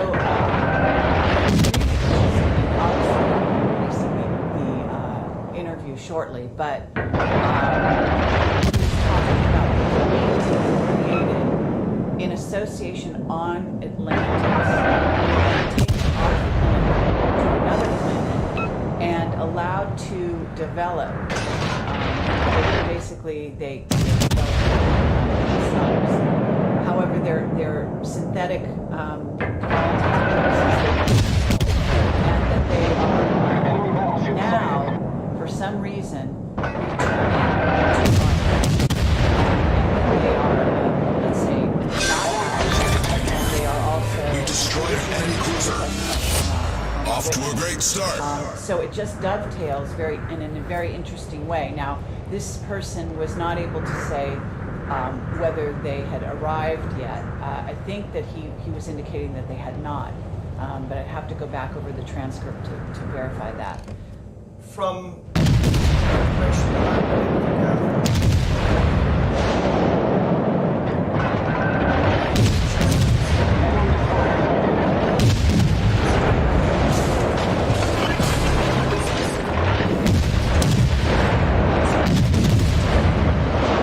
Are you talking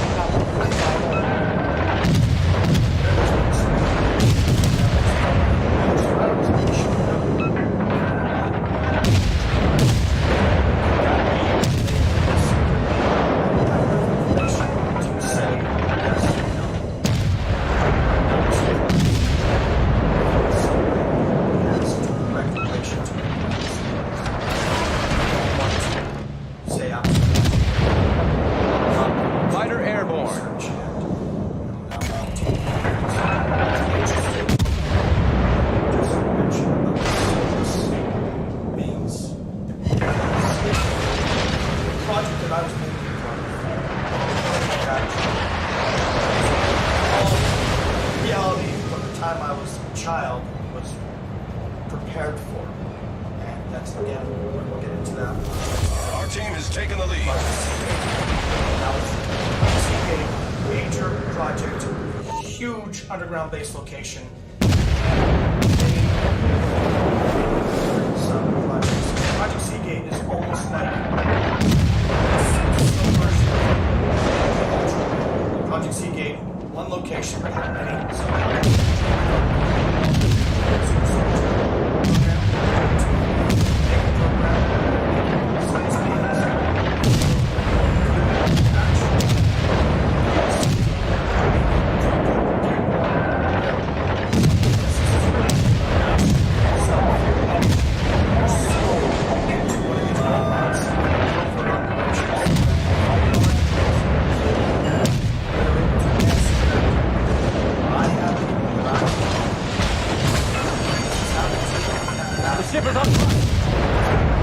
So this is a lot like Avatar, basically. Problem solved, sir. Personnel that basically they're going in inhabiting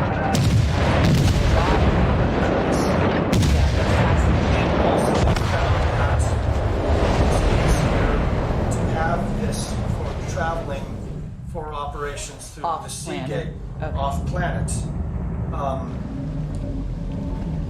My specific role, which I don't want to get into right now because, you know, it's very complicated, but I will say that my involvement with Project Seagate is very high up, very in depth, and I've been to some interesting locations. Okay. Do you think that you yourself were doing some of this, you know, I don't know, having your essence in essence go into one of these robotic beings and travel, or is your experience different than that? I worked with people that did that, but because of my specific training, as far as alterations that were done to my body, even as a child, some memories are coming back that even my parents have no recollection of.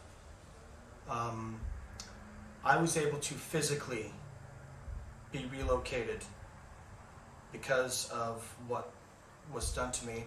And there's another person that you were in contact with who was able to do the same thing, who actually was a person I worked with closely that was there. Okay. And this person who, when the time comes, this person will be talking to you. So when you are talking to, will be speaking of the Project Seagate as well. Okay, and you so some unique abilities in terms of water. Is there a thought that you yourself were, I don't know, your DNA was combined with, for example, a dolphin? Is that possible? I'm learning new things about myself almost every day.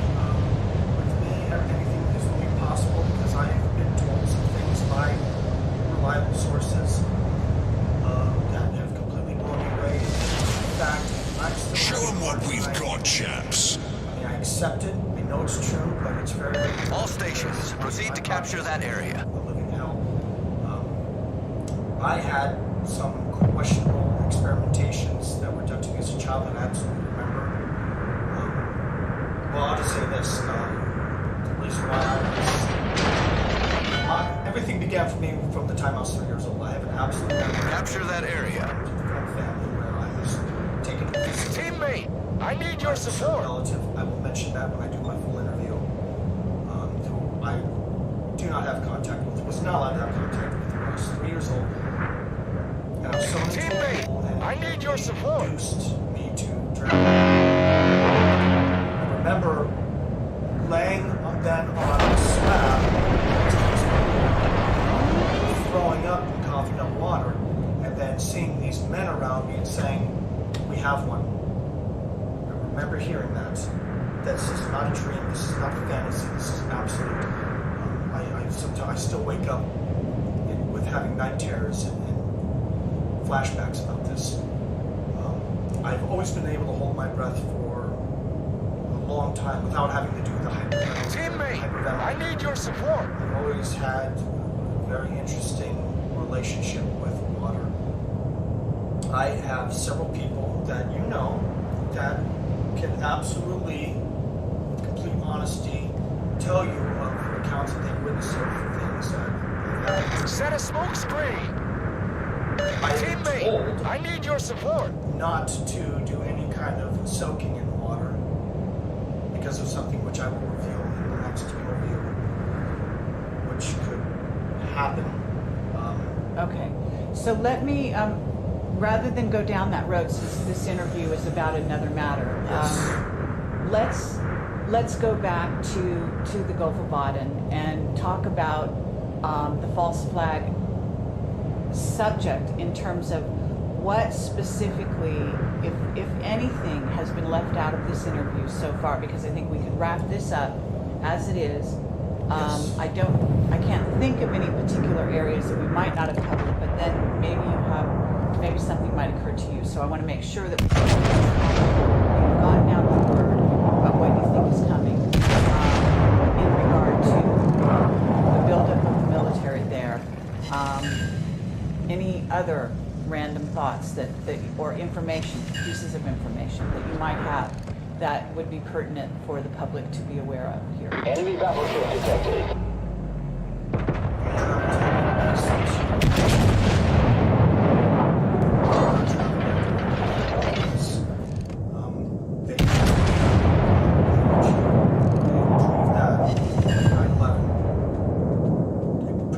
Enemy cruiser detected. Enemy battleship detected. December 25th, they proved that at Fort Hood. Enemy cruiser sighted. You are Сфокусируйся огонь на вражеском корабле. piece of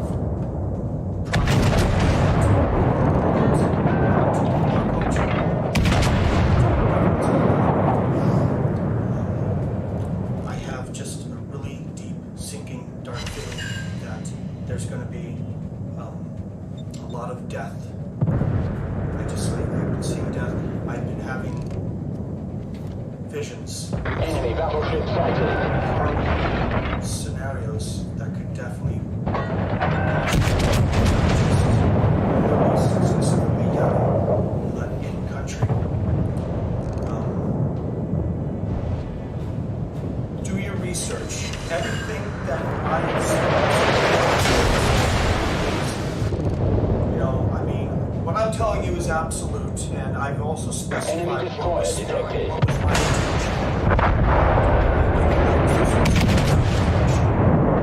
Everybody that sees this interview, I encourage you to do the same. Don't just take my word for it. If you just take my word for it, you're doing the same as watching TV or watching the movies and taking their word for it. You need to do the research on your own, because that will allow you to open your mind and really give you self-empowerment. The greatest gift humanity allow your free will to keep working. You will false flags are going to be happening more. Based on my intuition and my intelligence that I have gathered, something else big is going to happen in the United States. Enemy battleship All detected. amounting, it's all being done to invoke this war on terror in Yemen. Enemy destroyer detected. Movement with the Seagate. Is it going to be or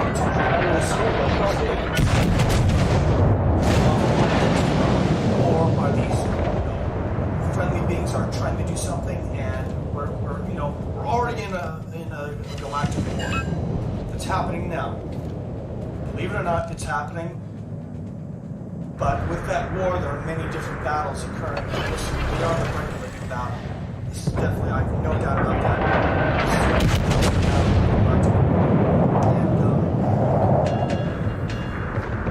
what people need to realize that this planet is because it always has been. There's always been conflict for this planet,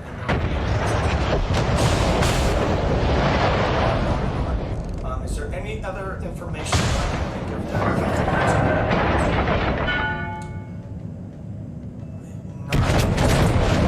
Just know major countries have warships. Fire! Warships. Everybody. The United Kingdom, Russia, China, Japan, Germany, NATO, the UN, and now Blackwater. There are scientific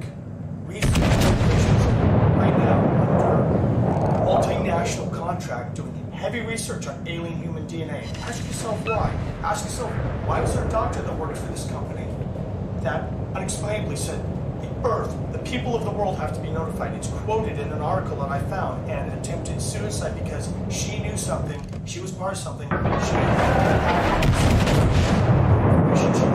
was so great, but did she kill herself, or was this mind control Fire! attempt to kill herself? Three of the people that I was in contact with, that I was working with, when I myself was in the game 2009, unexpectedly disappeared when they themselves became more self-aware and realized what they were doing. I had emails from certain personnel that contacted me and said that they were under right after this, I need to say this. Enemy cruiser sighted. Level of seriousness is at the person that I was in contact with, Captain Scott Seidner. I will say it. The place that he lived in, not too far from where I was. Fire! I went to where he was living because I lost communication. He gave me a document that actually talks about the preparation. Document that was drafted in 2000 for the agenda going all the way up to 2015. Never spoken. 2 pages of that document that I have shared. I'm getting off track. This person outside giving me this information. These were wrong. Up and disappeared. Where he lived, I went and talked to the manager.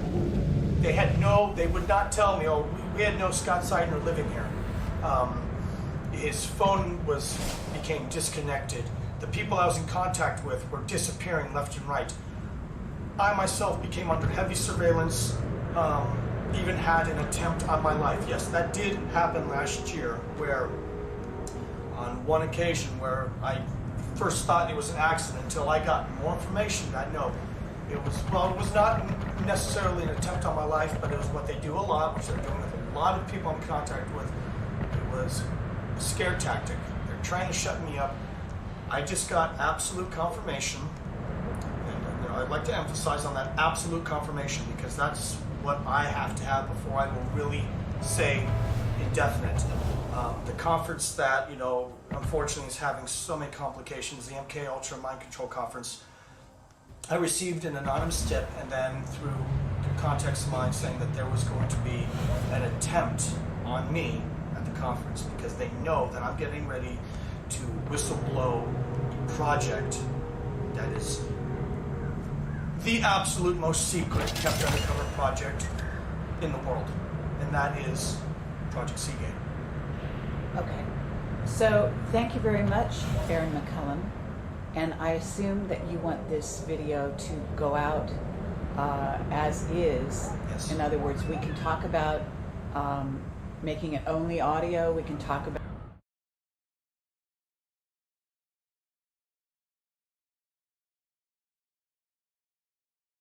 super soldiers and other human beings that have capabilities far beyond the normal. I would class myself as being part of the third generation of what was known as Project Talent, but then my real role was actually being, you could say, bred and trained for a certain project that was known as Project Seagate.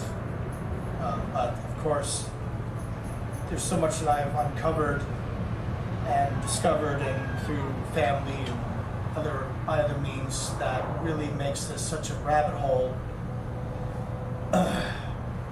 To give myself one label is kind of difficult, but I guess for the people, I went through the training process of Project Talent, which is kind of like the recruiting / talent, you could say, agency that the government uses for finding people that they want to use for certain projects.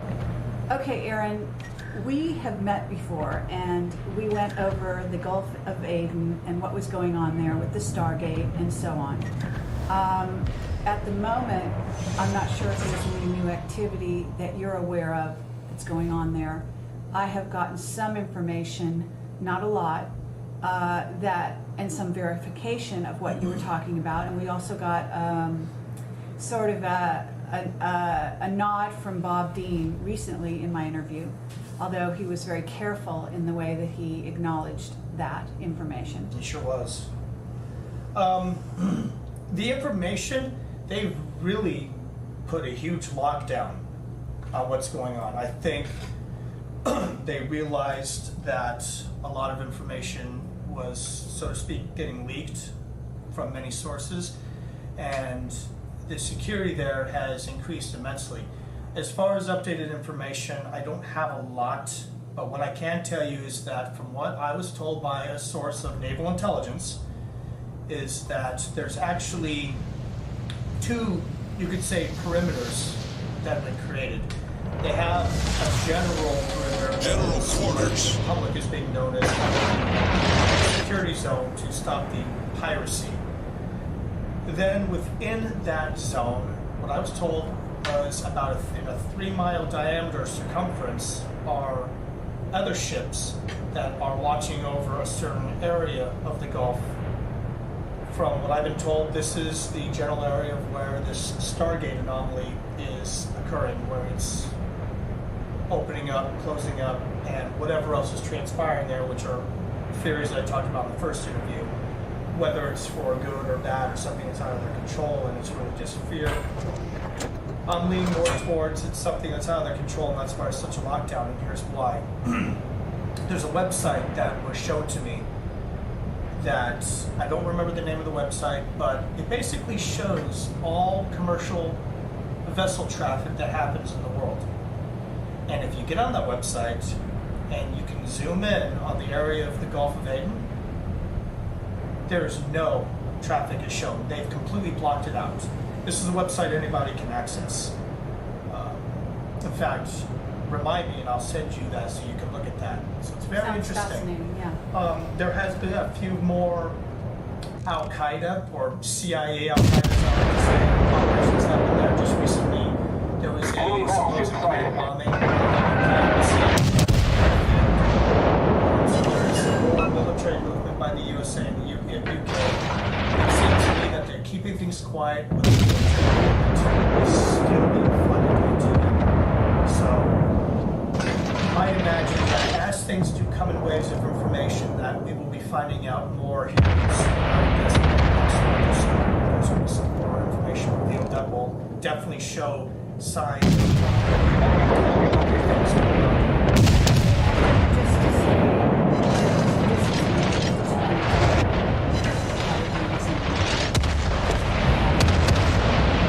Okay, so let's actually go back though. This is really about you and the background to the other interview, and we're doing them sort of in the reverse. Fighter airborne. This is where we're actually going to tell your story. And so if you would outline what it was like from an early age when you first started having experiences or you know, whatever you want to call it, and go from there.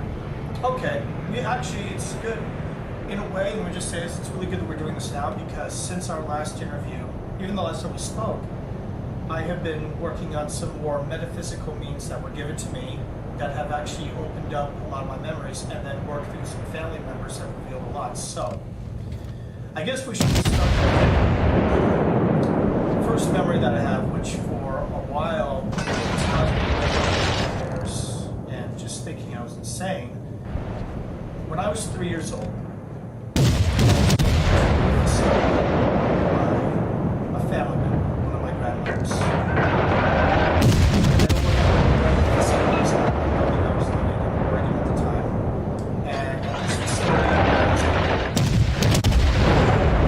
remember it being just kind of like it seemed like it was like a hospital.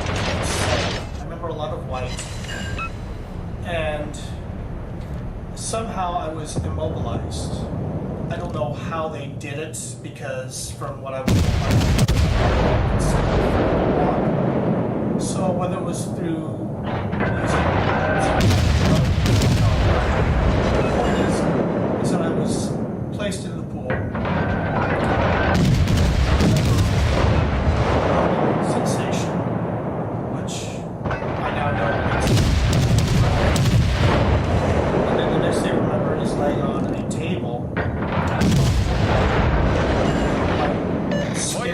Festgelegtes Ziel.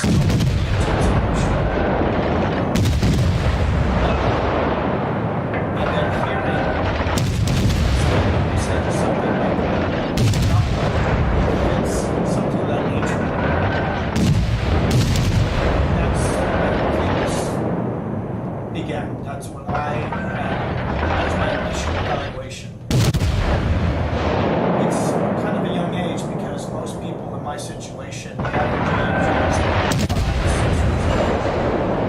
But from what I've learned later on, there's my situation is unique, but it's definitely interesting. After that, most of that time, 4 years old, I really don't remember much. Around age 5,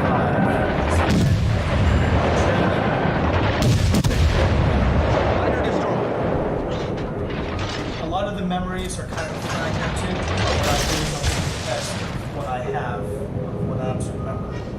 The place that we lived at in Oregon when I was that age, we had a military facility that was nearby. I don't remember the name of the facility, but I know that it was a place that my father worked at.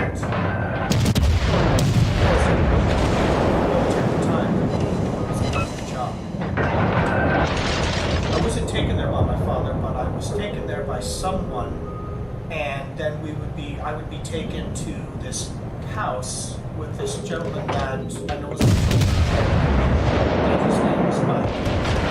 I got confirmation of this name and his voice and my sister. At this house, I was one of the things I remember was being put into, it wasn't necessarily a closet, but it was definitely a small room, almost like an apartment that was quite small, soundproof, pitch black. Be in there. Discovering now, you could say sensory integration.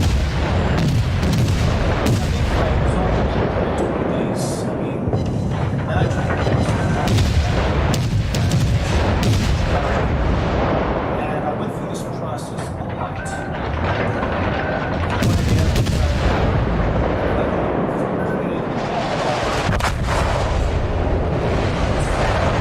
Asked to walk across it was like a driveway, but the rocks, it was all gravel. The rocks were very hot. Summers down there were very hot, so it was just, I believe that they were just heating naturally through the sun. And I had to walk across it.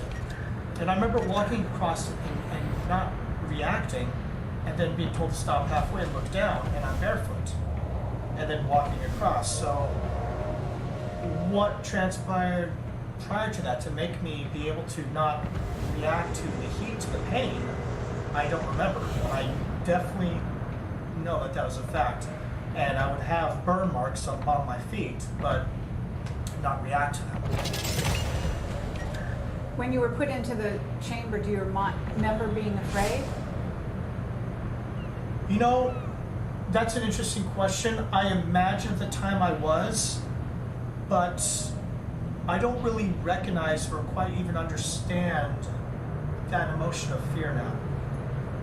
There were a lot of emotions that were taken out of me that, and this we can get into a little bit later on, that I've almost had to mimic in a way, to fit into the world I'm in now since December of 2005. You had this sort of sensory training. Sensory and definitely pain training, but then there's other things I remember, such as being with a group of kids that were my age and being taken to what is referred to now, from knowing later on, is referred to as the camps. The camps can be anywhere from a weekend to a week to a full summer. What these camps are government-funded training camps where you do a wide variety of things, everything from learning basic things such as rappelling, survival, even how to sharpen knives the proper way, using a knife, and weapons training, and even hand-to-hand combat from 5 until 8. This was definitely something I remember doing at certain points, such as, having to go out and learn what to eat, how to survive, how to even make, say, a fort or, like a makeshift tent. One memory that really stands out when I was 8 years old, I was taken, and I believe I was with some family. I remember seeing my sister actually up in Northern California. I don't exactly remember where. But where this place was at, they had a river that ran very, very cold. So I believe it had to have been during wintertime. I owe you Now, one. who exactly did this? Good luck, I everyone. don't know, but I'm getting to understand where I was Let's show them what we're 7 made days of. straight, Many thanks. repeatedly, each day for a certain amount of time was actually Engine boost activated. dumped, forcibly dumped over and over again into this water. Throughout, and I'll get into this later on, but throughout the years of childhood of this training that I was going through, a lot of it was very cold water submersion. I don't know if my core body temperature is related to that, but my body core temperature now averages between 96.5 and 97.6. So, degree to 2 degrees colder than what the normal body core temperature is. But you don't have to wear a jacket as often as other people. Is that No, right? You're not at all. You don't feel cold as much. Right. Cold weather doesn't really bother me that much. But at the same time, hot weather doesn't really bother me. I acclimate, almost instantly to any kind of weather condition. Then the more violent, I guess being subjected to violence to really create, for me to be numb to it, that really kicked off between 8, 9 years old. There was a lot that happened there. There was a place I was taken to with, again, the same group of kids. Get back! About maybe a dozen of us, where we were taken into this, there was actually this dugout that was made. I remember the dugout, they called it the pit, where we actually had to go in, and now there's an 8, 9-year-old, and we were told to fight. And it was fight until one of them gave up or until it was broken up. Pretty bloody. Were they all boys or boys and girls? It was all boys. It wasn't until maybe 8 years later when I started working, when there were some girls that were integrated into this training Engine program boost that I was deactivated. So what about your parents? What is their recall? Are you in touch with your mother, for example? I'm in touch with my mother, but we don't really talk. It's not that I don't want to, but because of a lot that's come to surface that I've spoken with some family members, my mother is programmed in such a way that for me to bring this information to her, I have a really bad fix. Well, but you're out doing radio shows. You did our interview. And she has absolutely no idea of any of it. It's not that I've kept it from her. It's just it hasn't been relayed to her. My father, we've been in contact closely about this subject. Something he's having a hard time with, but then other things he is accepting. Smoke generator started. I introduced him to, it turns out that him and Dave Corso, I didn't know this until a little bit after Awaken Aware, that they actually lived in the same town. And my dad and Dave, my dad, a lot of memories. So you would say, because of the history that my dad and Dave had, that he was part of the, you could say, as the trade generation, what became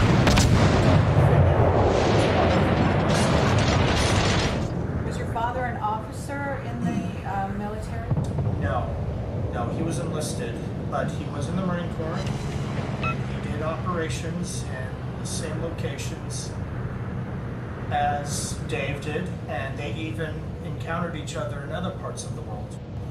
During this time, you're going through these training sequences, and you're taken there by someone who's your child. Well, mainly until I got to a little bit older, until I got to age 9, it was this guy known as Mike.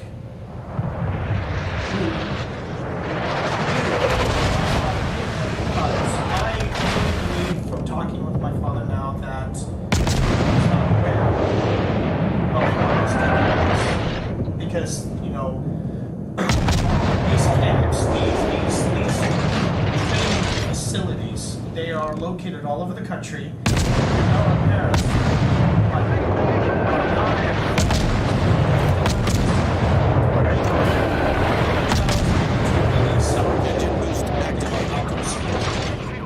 they'll see them get on the same bus or get in the same car. They're not taken to that. They're taken elsewhere. So that does indeed happen. And are some of your memories about going in, being separated from the other children? Yes. Or do you have any memories of that? I do. I have some pretty intense memories of, well, one that I should have mentioned before, so let's backtrack. When I was 5, probably one of the most intense memories I have as a child. Operations. It was a dark room. I just remember seeing people in the obviously the operating type of garb with the masks, and I remember screaming. Now, things are a little fuzzy, but what I do remember is seeing this machine above me with these wires and these tubes going into my left knee. And then all of a sudden hearing commotion and then knocking back. I woke up during some kind of procedure they were doing to me. Okay, but what is any special sensation or anything there? I have a lot of interesting things that happen physically with me.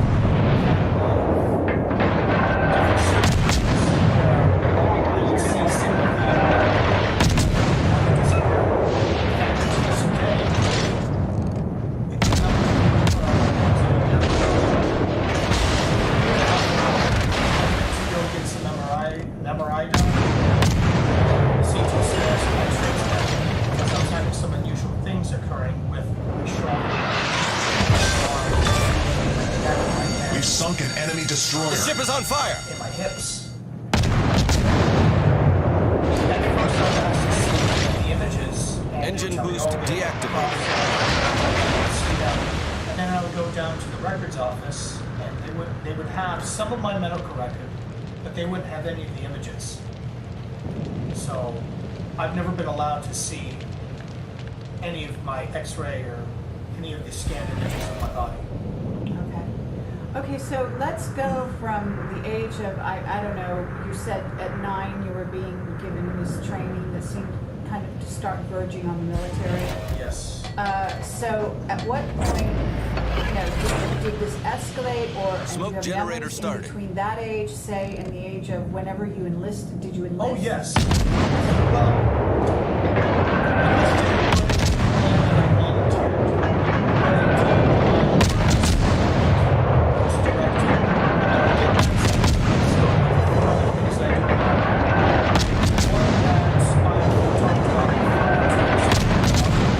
Smoke screen set.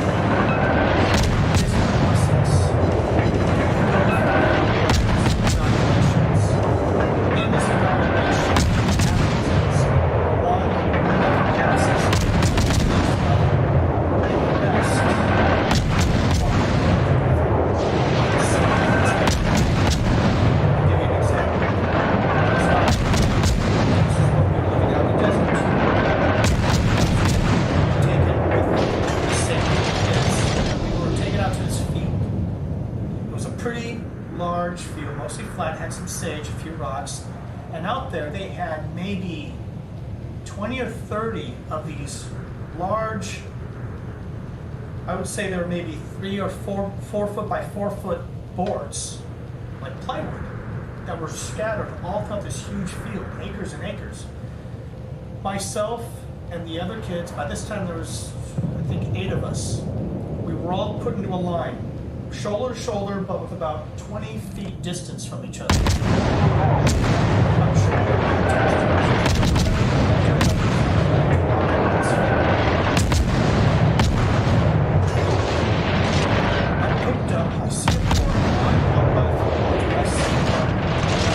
I usually go right-handed, but for some reason I just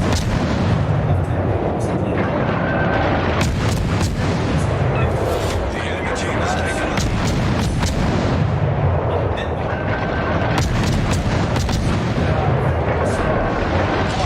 I'm guessing it may be from me because I remember being bit right here on my knuckle.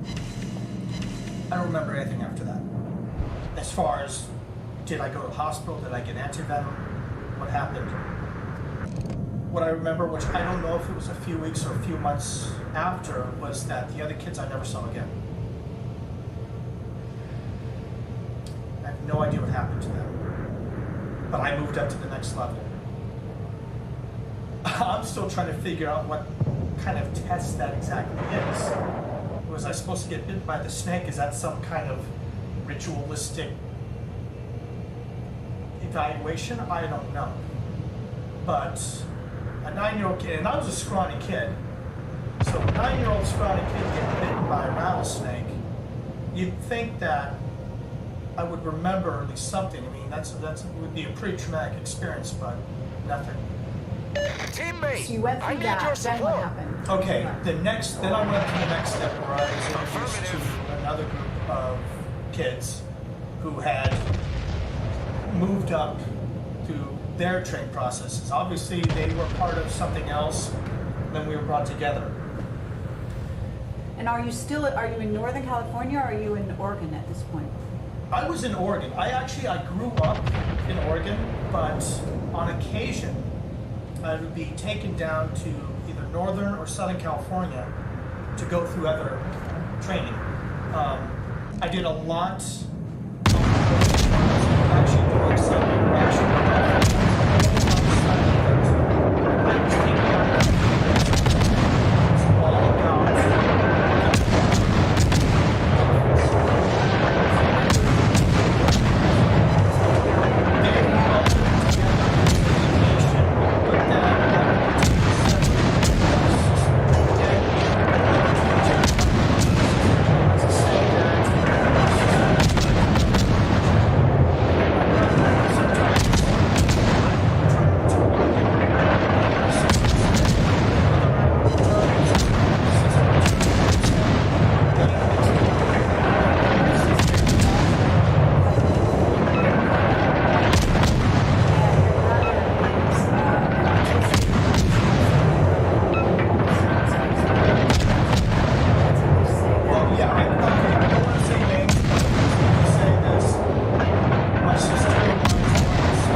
that we would go to, where a lot of dark rituals were practiced.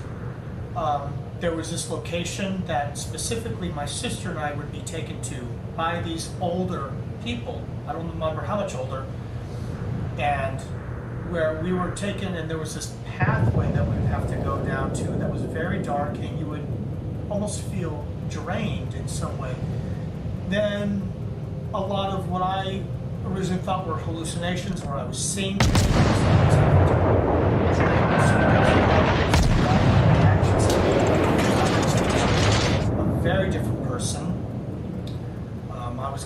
lot of pain. I remember a lot of pain. It was, I just remember a lot of dark, you could say evil, ritualistic things that I was subjected to. So it sounds like the typical Illuminati indoctrination Battle ends in 5 minutes. of a young person. I would say so, yes. And I'm assuming you're not saying it, but it sounds like there were sexual rituals involved. Yes, there was. But that also was going on at a younger age, where I would be taken to which was a Catholic church, which there is, not to say that the whole Catholic Church is evil, but there is a sect of the Catholic Church that's run by someone that's known as the Black Pope that has very much involvement with a lot of the projects done all around the world. The Black Pope in the black side of the Vatican has had a very vested interest in our culture projects. So yes, I was subjected to dark sexual rituals and other things at this certain church where I would have to go to at night. There was a lot that transpired at night.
During the summertime where they gave us a full week off and they told us to go to the house.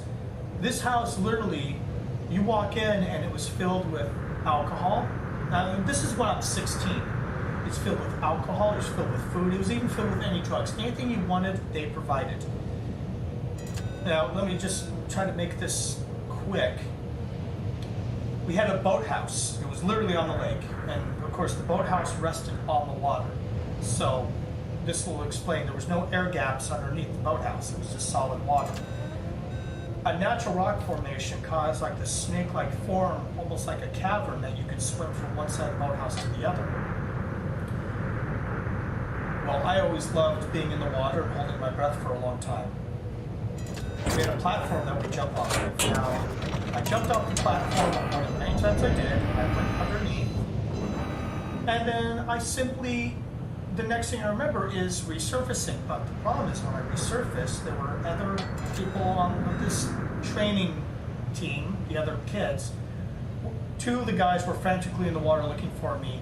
And this time we did have two women, two girls that were part of it. And they were a little bit freaked out. And I said, what's the problem? One of the guys who I do remember is named David, said, we thought you had drowned. I said, what do you mean? He said, we went underneath there, Aaron. We looked for you. You were nowhere to be seen. I said, well, how long was I gone? And David's response was about 12 minutes. I don't know what happened. I really don't know what transpired.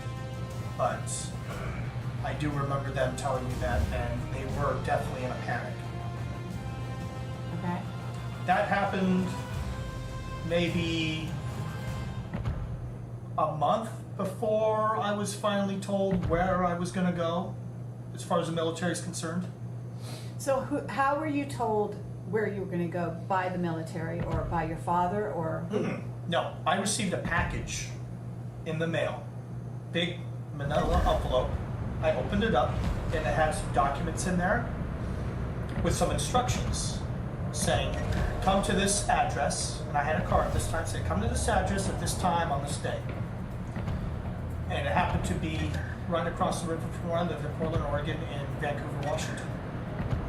So I went there, and it was a Coast Guard recruiting office. With everything that I had been doing prior to that, I'd never even heard of the Coast Guard. I had never heard, I didn't even know that this was a branch of the military. So I go in, and there was a few other people there. I'm guessing that they were, prospective prospects, looking to join. And as I walk in, a gentleman walks up to me. I didn't even introduce myself, and he goes, hello, Aaron, we've been expecting you. He shakes my hand, he takes me into a back room. They shut the door. And there was him, a senior chief, which is a high-ranking enlisted member of the Coast Guard, E9, and there was one other person there. I don't remember if they were in uniform or not. But they sat me down and they proceeded to tell me that based on everything that had happened prior to that, all the evaluation, all the testing, all the training, that it had been decided that I would fit to be in the Coast Guard because of future operations that had already been selected for me. And that I would be joining the Coast Guard at a certain time. And that date was selected to be, it was September 30th of 96. So 2 years, they're telling me 2 years in advance, and I'm going to be in the military. And okay, of course, what was your reaction? Fine. Why? Why were you so open to it? Do you know? I grew up in a way to where violence, training, being told what to do was normal. Most 5-year-old kids, most kids are playing with G.I. Joes, Legos, learning t-ball, soccer. When I was that age, I was handling knives, learning how to take apart shotguns, and learning General quarters. Cold War training, ice I was doing basically the waterboarding. This was normal for me. I didn't know any other life. So for me to say fine was just, okay, this is the next step in the process of what I've been doing my whole life. So it never occurred to you, even at that age though, to say no or to rebel? Not at all. Did you discuss it with your parents at all? It wasn't really a discussion. It was, and I didn't tell them until I was a year later. I don't remember if I was instructed. I don't think I was instructed. I think it was just something I did on my own. I don't know. They may have already known. Who knows? But no, when the time came, I told them, I said, listen, September 30th, which was the summer after I graduated from graduated from high school. That's a whole other interesting thing. I said, I'm going. That's what I'm doing. And the reaction from my father was, I think, of acceptance. My mother, she had a very hesitant reaction. I'm not quite, there's still a lot of fuzziness, but I do remember that her reaction was a little bit worrisome. Okay, but did you even consider going to college? No. College was not an option. Because you'd been trained in a certain way, or because you didn't consider it academically? Were you? I'd like to have quote. problems? He called me back in 2008. He sat me down. And you will never have a normal job until we have used you to the fullest extent. You are an investment and an asset for purposes that are yet to be revealed, or something to that extent. Basically, he said that I will never be able to have a normal job, and in a way, he's right because of the way I've been blacklisted. I can get into so many details of me actually trying to 1988 because of my real military career to go to college, which was completely banned. I was blacklisted from that.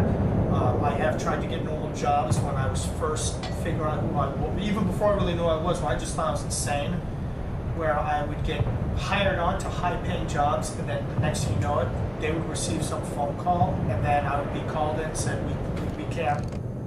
I have basically made, in a way, a slave to the pension that I received, which I got under very unusual conditions as well. Okay, so let's go back to, please, just very briefly at any rate, you said something about high school itself.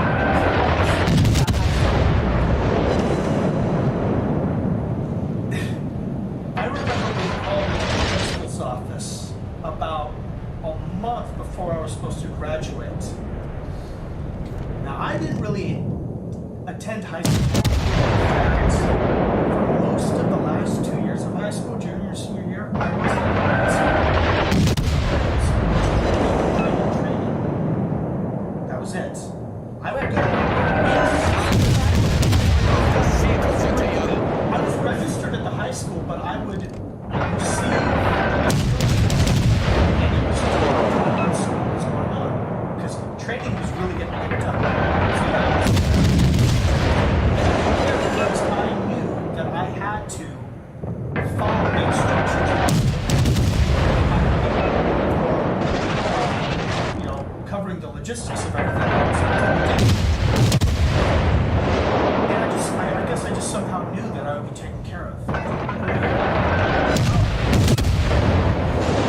So to go back, I did call the principal's office, who obviously had no knowledge. He sat me down and said, we can't graduate you. He said, you have, and he showed me, something crazy like, 158 some odd exams. This is not one where they just simply were able to, where they caught it. And I remember just shrugging it off.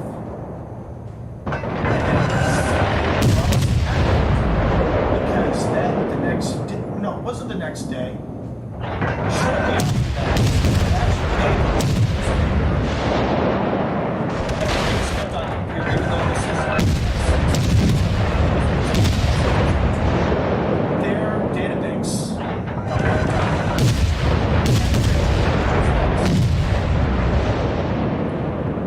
So they had no alternative to say, well, this student in the column, we should just expel them. Let's never decide. So what happened? They graduated you? Yeah, Okay. they did. I received a diploma and everything. Okay. And Do then- you have a record of that yourself or not? I used to, but a lot of the property that I had was confiscated.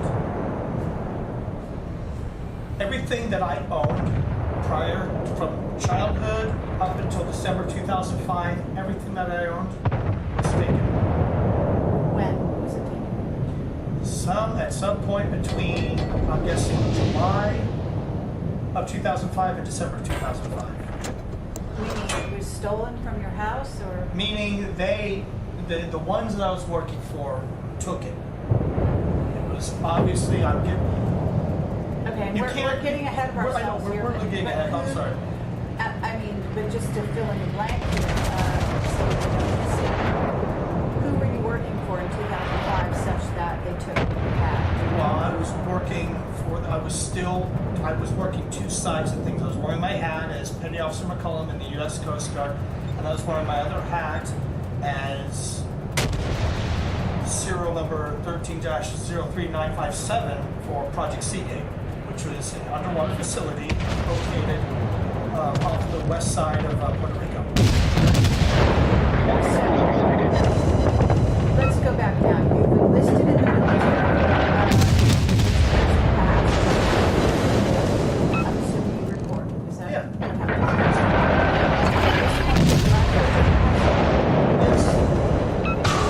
Right after your graduation?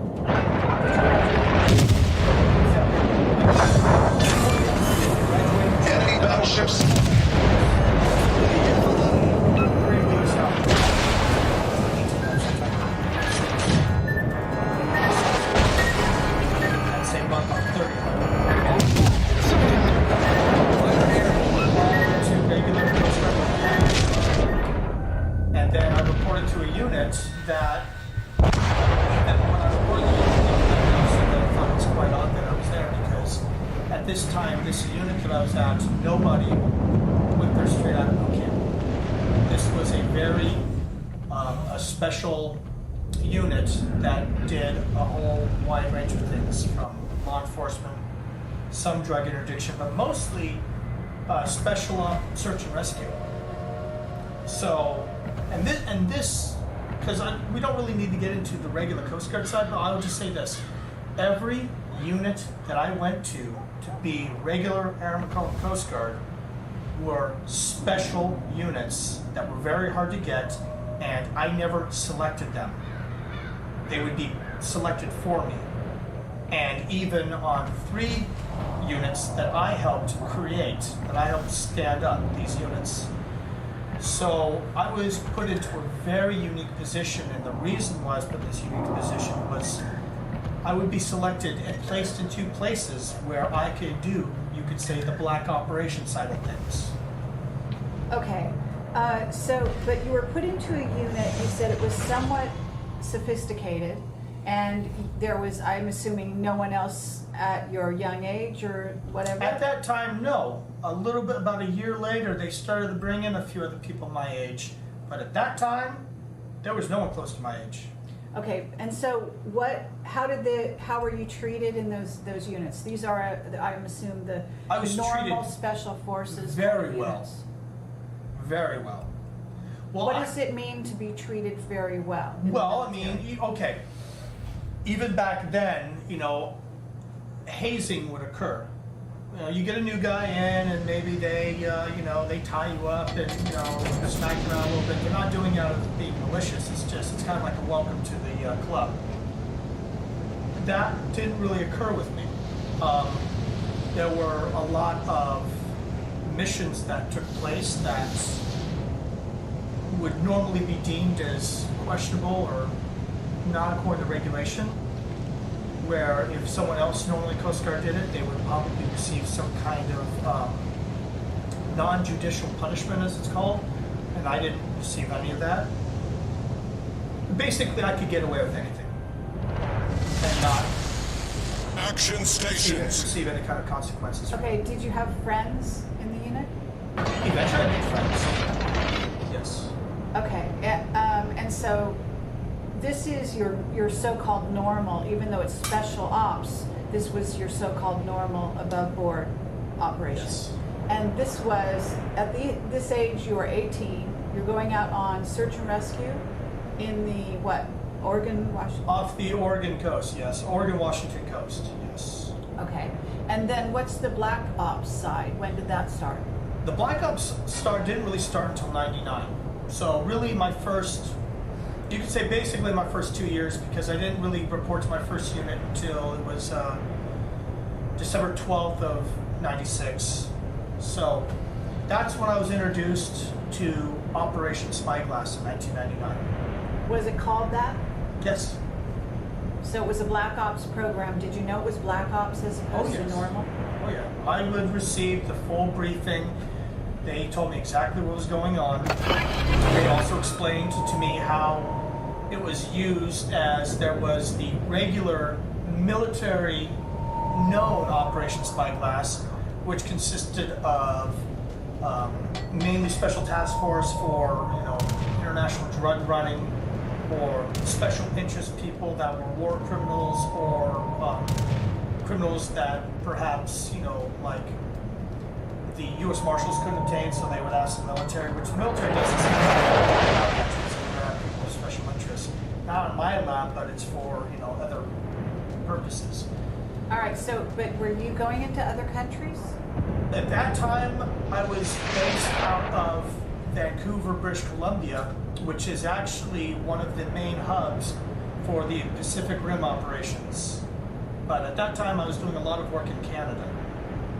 There was a special interest for some targets in Canada. But then there was a few times where I was taken to Hawaii and a few other places around the rim. Okay. But I was based mainly out of, when I was doing that operation, it was Vancouver, British Columbia. Okay, when you say there were targets in Canada, what do you mean by a target? Oh gosh, that is such a detailed thing, and I just spent 2 hours on an interview talking about this. Military abductions, and I'll try to be brief, there are several targets. One, you have people that, let's say you have someone that is a remote viewer that was brought up as I was and is part of one of the many sub-projects under Mark Ultra. Well, let's say you have a scientist that was working. Enemy destroyer This said detected. person on a mission, or they somehow they defect, they run away. Programming is broken down. Enemy battleship sighted. So the team I was with do one of two things: either terminate the subject, or grab an asset that still need to be used. So termination or military abduction. Okay, and That's did one you of many reasons for abduction. all right, did you know that they were going to be terminated? Did you participate in the termination? And did you know who it was? In other words, did you know that this was an asset? We would know all the information. We would receive their dossier because we had to know, pretty much everything about them. Okay, and is this the Black Ops side? Yes. Okay. No, the Coast Guard side had nothing to do with this. That was just that. You could say that was my cover. That was my front. Enemy battleship. Front organization. Yes. For only 2 years or simultaneously the whole time? Simultaneously, there were some Coast Guard operations that worked together. There was a balance. They do this with people like me, and it's not just the Coast Guard. They have Air Force and the Marines. Sometimes I would even have them go into the CIA, FBI. They were infiltrated. I think you're talking about, and you tell me where I'm wrong. Okay. So they would send you on an operation that was an official kind of operation. And your group would be working all the different angles, but you would basically be sort of like a double agent, and you would go out on sort of other missions that were tangential to that particular mission. Exactly. Think of it as Ascension operation was the umbrella to disguise what we were really doing. And it wasn't always a solo mission. There was a team, but it wasn't until 2001 that things really kicked off for me as far as Project Seagate, and then the team that I was with, that I was in charge of, where things got very in depth. And basically 2001 was the set point for everything that I had done up until that point, from 3 years old up until 2000. There was three things that I forgot to mention, just because there's so much, and I'm trying to get everything in the allotted time. So let me just go with, start with the scar. There's a scar right here. I'm sure you can see it. Yes. That has been a mystery. The scar, because here's the story I was told, that during delivery I somehow got stuck, and they had to use to grab my head in order to pull me out, you could say.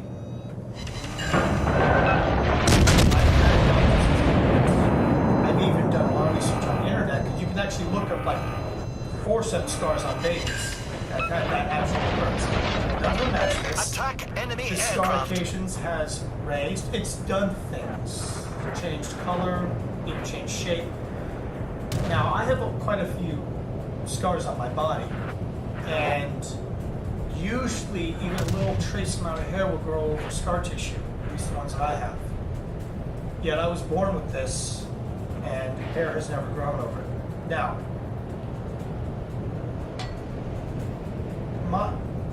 again, a lot of this is theory, but the fact that my parents don't remember the day I was born, each give me a different story.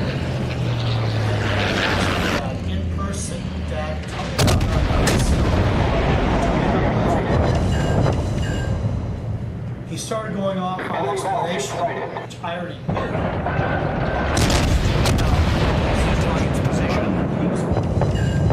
And I said, so then I thought, no, Dad, okay, maybe he's older, maybe he's. I said, no, Dad, tell me. mother can't remember. And then I'm told that there was procedures done to anything about it. One mother wouldn't freak out if their newborn baby comes out and just got like a big blast. I'm told by one inside source who basically gave me a brief Anti-aircraft gun message. The ship is on fire! Many theories have come out about medication, to implant, to whatever. I don't know. I'm still working on that one. But, Okay. What hospital were you at? well, my birth certificate says I'm in Fontana, California. But I have family members saying, Aaron, you really need to question if you did this. Anti-aircraft gun crews are on normal alert. That they have doubts that I was even born on September 6th, 1978. Family members that I trust. Only about a few. My family, which I'm sorry to say is true. Okay. Are you talking, I mean, I don't understand. I thought you lived in Oregon. Again, here's what I was told. I should have said this in the beginning. I was told I was born in California. And that The ship is on fire! when I was still Problem solved, I sir. was 12, 6 months old. My family said they moved out to Britain. Younger than your brother and sister? I'm the youngest. Okay. Yes, my sister's the oldest.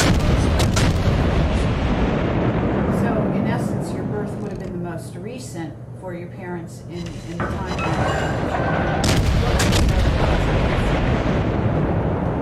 Did your mother have a story associated with your birth or not? I heard several different things. My sister's asked me.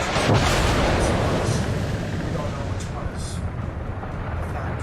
Okay, and I don't know if you want to answer this question, but did your mother use medication?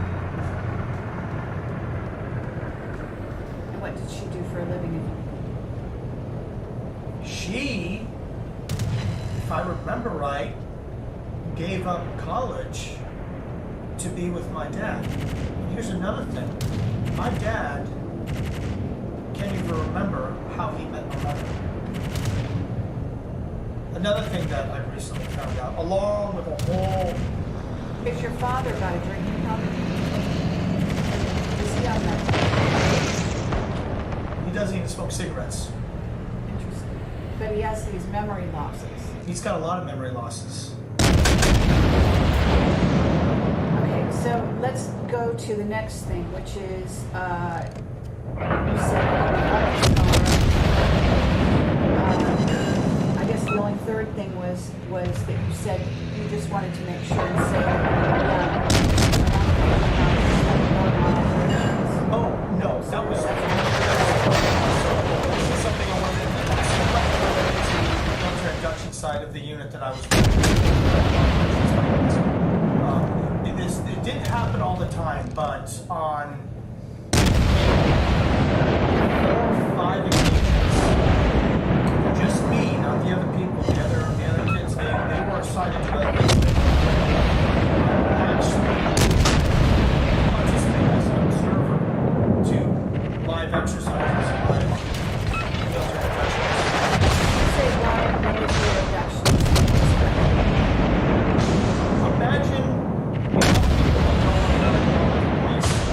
police station next to Concentrate fire on the designated Enemy cruiser destroyed. not all night, just for one operation where you're observing what they're doing. It's kind of like furthermore acclimating to what is to come for you. And how old were you? That happened in 1967. Okay. And when you say a military abduction, did you ride it? All stations, I concentrate didn't fire ride on the any target. vehicles at that time. Okay. But did you ride it? What kind of craft? On 2 occasions, it was a military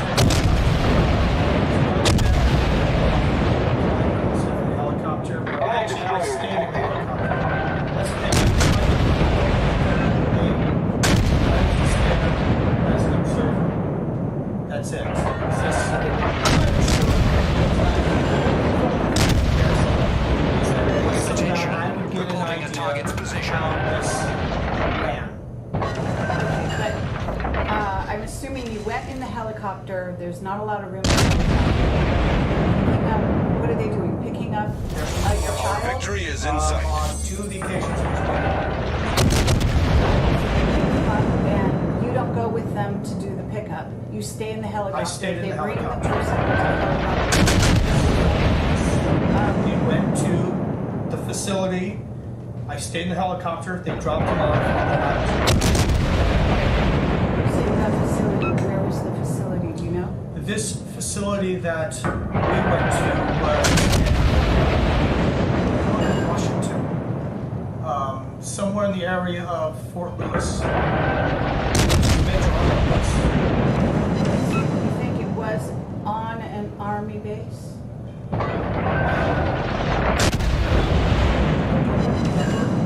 mean, it was definitely a facility of some kind. I remember buildings. I remember military personnel. The only reason I remember this is because in the early part of 2006, I went up to Seattle and I had contact with someone I worked with prior to. And this is when I do not remember anything. I don't remember some beans. So I drove up to Seattle and I remember driving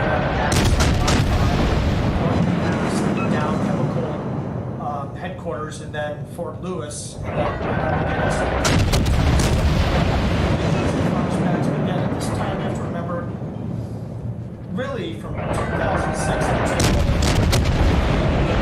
2008, I just thought I was nuts. I mean, when you're waking up with Netherlands in cold 5 sweats, minutes. when you're walking around another state, and you don't remember how you got there, when you're waking up and you've got blood on your hands, and you don't remember how you got that, I mean, that's a pretty hard thing for someone to deal with, that they have no idea even what they don't even remember their childhood. They don't remember a year before that. Okay, so this is actually moving things forward quite a bit because at the point that we left off now to fast forward to this point where you were going through these programs, you were already going on missions in Canada, that you're talking about picking up these people that were basically renegade agents of the government that had gone bad. And not all of them were. Sometimes it was people of special interest, sometimes it was children. It was a wide variety, but that would take a lot to... It took me 2 hours in an interview just a week ago to explain some of it. When you say you went to pick these people up and bring them back, you brought them back to where? Okay, when I was actually fully part of doing military abductions, we would receive directives, orders, and you could say a dossier on a certain person and or group of people, because it does happen in group settings too. We would know what reason it was for. We would go, we would find them. We didn't always know where they were, we had to locate them, and then we would bring them back to a designated installation. Sometimes it was underground, sometimes it was a regular military installation, sometimes it was an above ground, you could say secret installation. One of the common places that I would take people to is an underground facility that is in the northern bay of San Francisco, at what is above ground called a naval weapons munition base, but actually there's a much greater facility underneath. Okay. And when you took the people there, first of all, how did you go? Again, are we talking, because you said that at first you said it was sort of half the normal part of the Coast Guard division, and then the other part you said was like the Black Ops. Yes. So in what kind of vehicle at this point were you going? Okay, at this point, this was definitely a highly advanced vehicle. TR-3Bs. The Black Triangle? Yes. Okay. Were commonly used. We use those a lot. The thing about those specific craft is that light configuration can be changed to make it look like an old plane, and even the sound emitted from it can be altered. So if it's really dark out, what you see lights that appear to be maybe like a 747. It sounds like a 747. I'm not saying this is the case, but there's always that chance that it could be a TR-3B. It could even, well, of course, there's a new model now. The old model has already been as far outdated. They got the new Aurora, which is I have it somewhere with the classification, but it's far more advanced. I mean, we're talking anywhere in the world in under 12 minutes. Okay, but I'm assuming you're not an expert on military aircraft, but at the same time you rode in this vehicle. So can you describe anything about its capability in terms of, you know, in other words, could it at that time, and we're talking, I don't know, what year? I know what you're talking about. We're talking, I mean, I rode those things off and on from 1999 until, 2005. So, and I know what you're referring. Directional, yes. Multi-directional. They could move any way because of the And what about in terms of the speed? Do you know how fast it could go? Could it go faster than light speed? I know that on some occasions,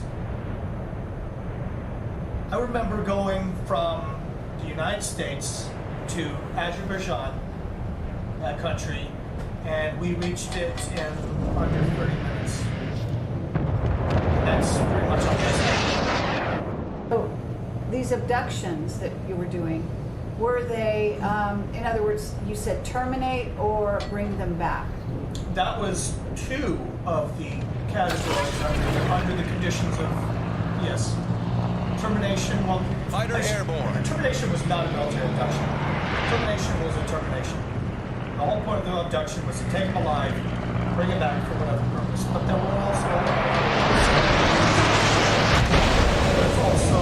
it goes on to, again, I described this in this where you're talking about occasionally people slip through the cracks. Children, even adults. Get back!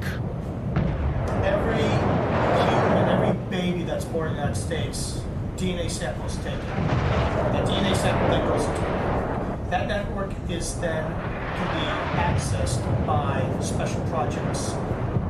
Through decades and decades, they have managed to where, knowing the history of the family lineage, they can tell on the basic DNA level possibilities of what this child is capable of. It's not a perfect system though. Occasionally, children do slip through the cracks. So let's just use an example. Someone cares about a child with telepathy or you hear of a little girl that's in a shopping mall that screams, all of a sudden windows shatter. Well then, they want that girl, they want that. So they say, okay, go get him. We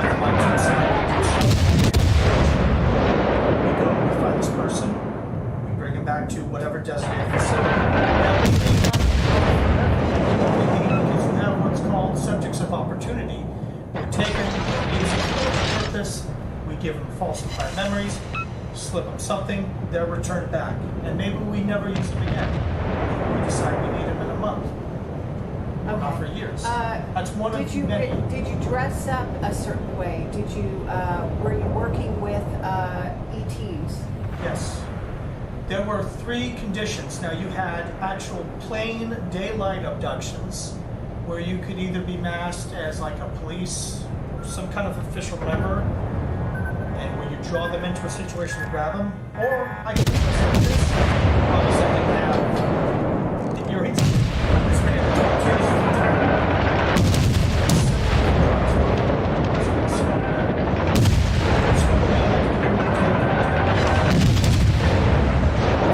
let's say you're my target kid. I've tracked you down, you're at a cafe. I can either wait till you get to go use the restroom and I can put some of this minute amount in your coffee, or I can literally actually bump into you and rub it on your skin. I then wait for it to come into effect. Then I walk over to you, and this is how this drug works. It's very dangerous. I say, hey, there I am. Now, you don't know me at all. You've never met me, but you react, you say, hi. I said, well, listen, come with me. You come with me. You pay your check, you grab your purse, you come with me. Whatever. I take it to back and you return back. That's what the drug does. It's very my choice of abductions. Is the team that Enemy cruiser destroyed. Fighter destroyed.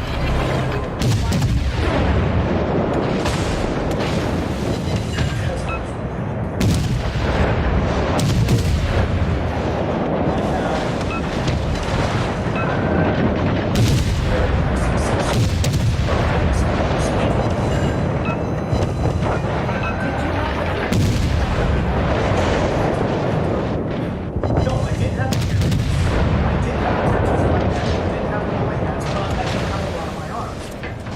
You tell me that uniform. I don't know if I sent you a picture of the uniform that I wore, and I actually have. Hello? Parts of my old uniform, one of my old uniforms. Oh, thingies. The other set of Black gloves, things are out. full black turnout Warships. gear, flag fence, You had a set? Another goggles, set of full nine yards. American cruisers. We weren't allowed to wear watches. I want to have a look at them. You weren't allowed That's to oh, separate you. Even Okay. no markations, no I'll have a American look at flag, this. no U.S. Coast Guard, no nothing. When I was actually But I'm going to play War Thunder and Oh, I well, guess because I don't. I'm nearly done. I- I'll come to you. I'm not joining me. So not very like. See, I'm technically working right now. Engine damage. Although best thing ever invented by humans. Okay. And That what means is you don't have to put on pants Will be to get paid. That's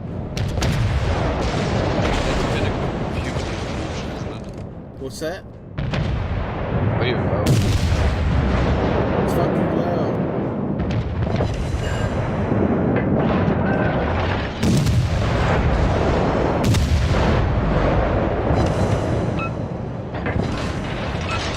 Is it just too loud? Is it that I am done? Connection was. Hang on. Wait, say it again. And is it just because it's very loud or because I'm lagging? I think You're it's lagging. because it's very loud. You're lagging. Oh. よくやった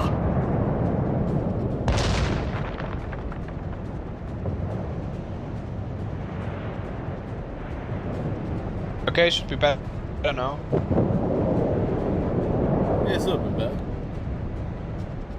Yeah, because I'm trying to update warships.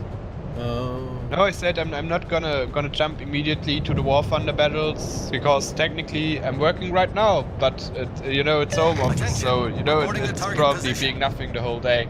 Technically, I'm And working. that's yeah, I'm fucking working. It's I don't even have to put a pants on to get paid. It's a pinnacle of human evolution.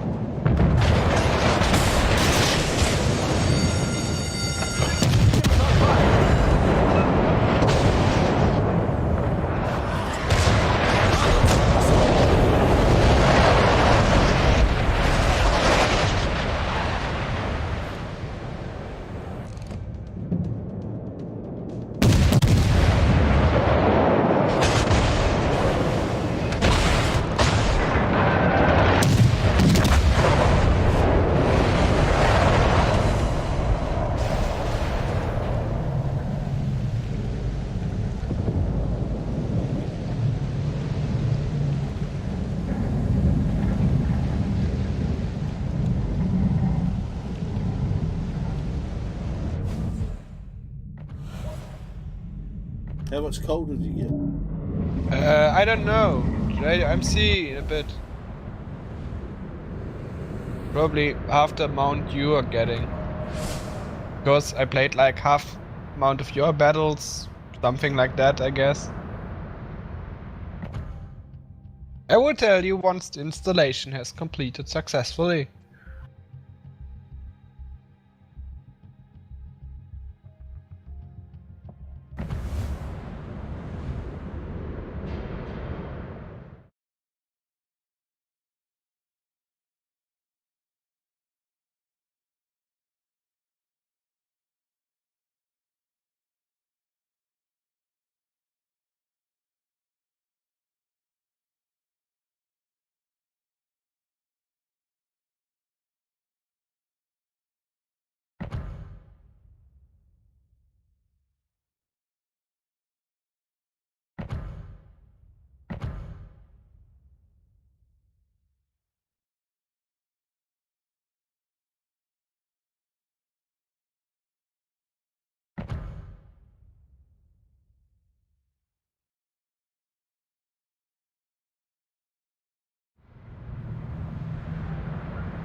You also get coal in containers as well.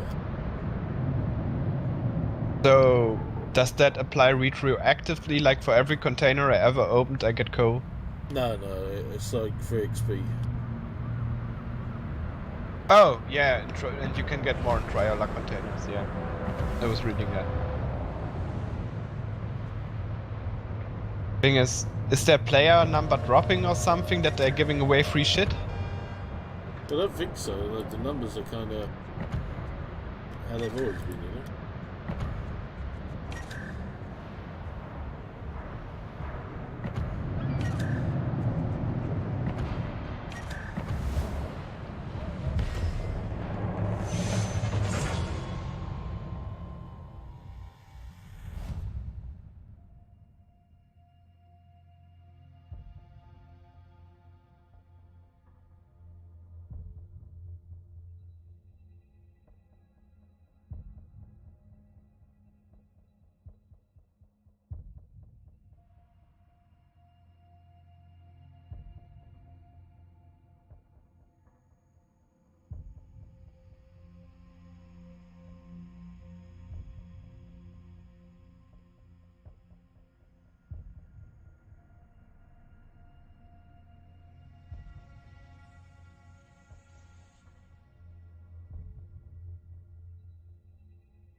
Night battles. Mm-hmm. Interesting.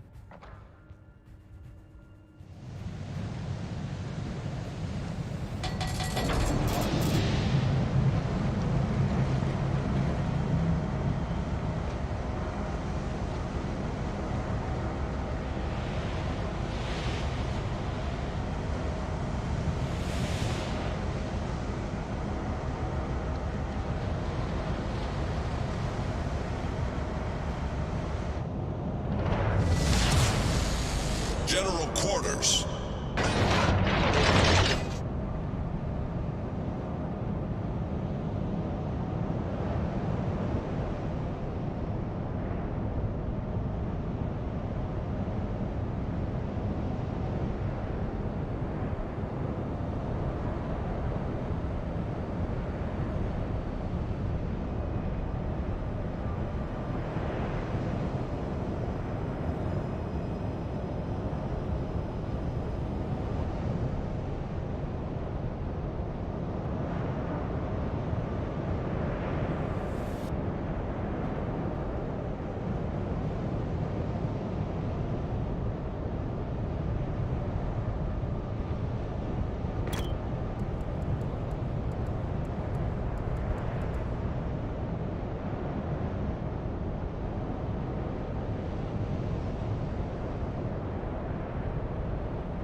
Enemy destroyer detected. All stations requesting fire support. Внимание, передаю координаты цели.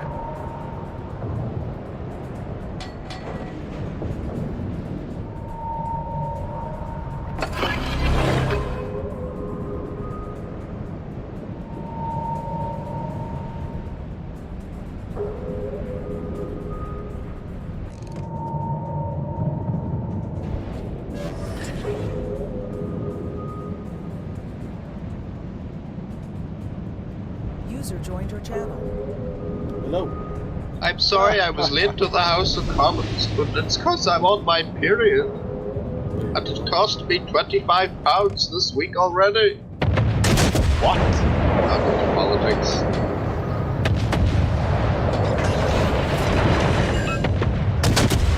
In like the British Parliament, there was this nice guy who got catched with the hookers, snorting cocaine off the hookers, bragging about how the taxpayers paying for this session on camera. It's not the first time. But it was so epic. What was his name? It was so great. It was fucking amazing. Because you all had it on live camera.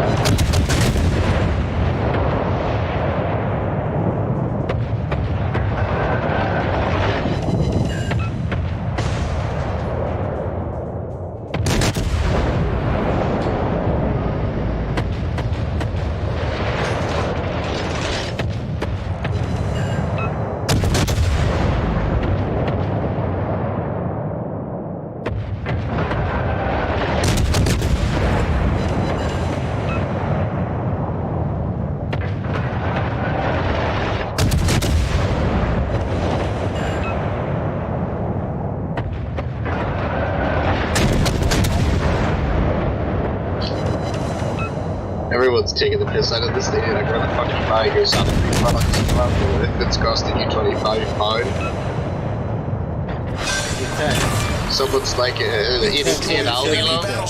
Someone said it's EDP and Aldi love.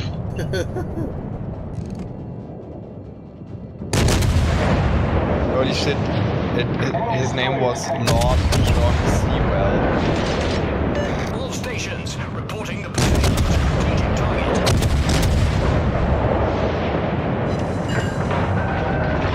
Holy shit, it's even better.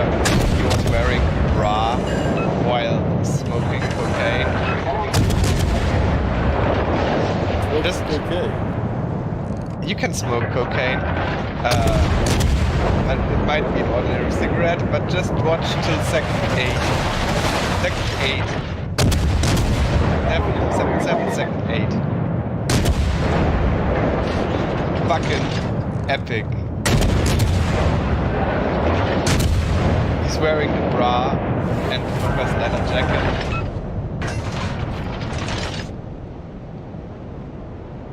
Yeah, it's wow. We need it here in Germany.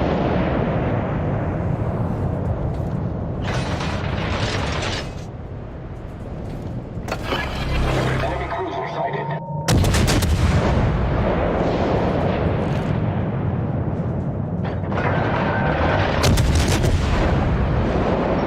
Look at this movie. The brick, yeah.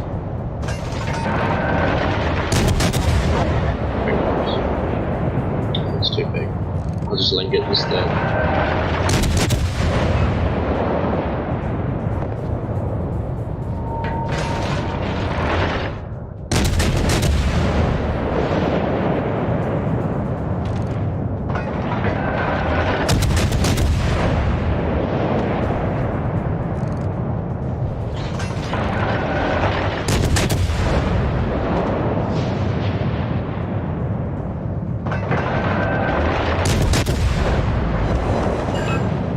So is the arsenal where I look for coal. Shit. Anti-aircraft gun crews are on full alert.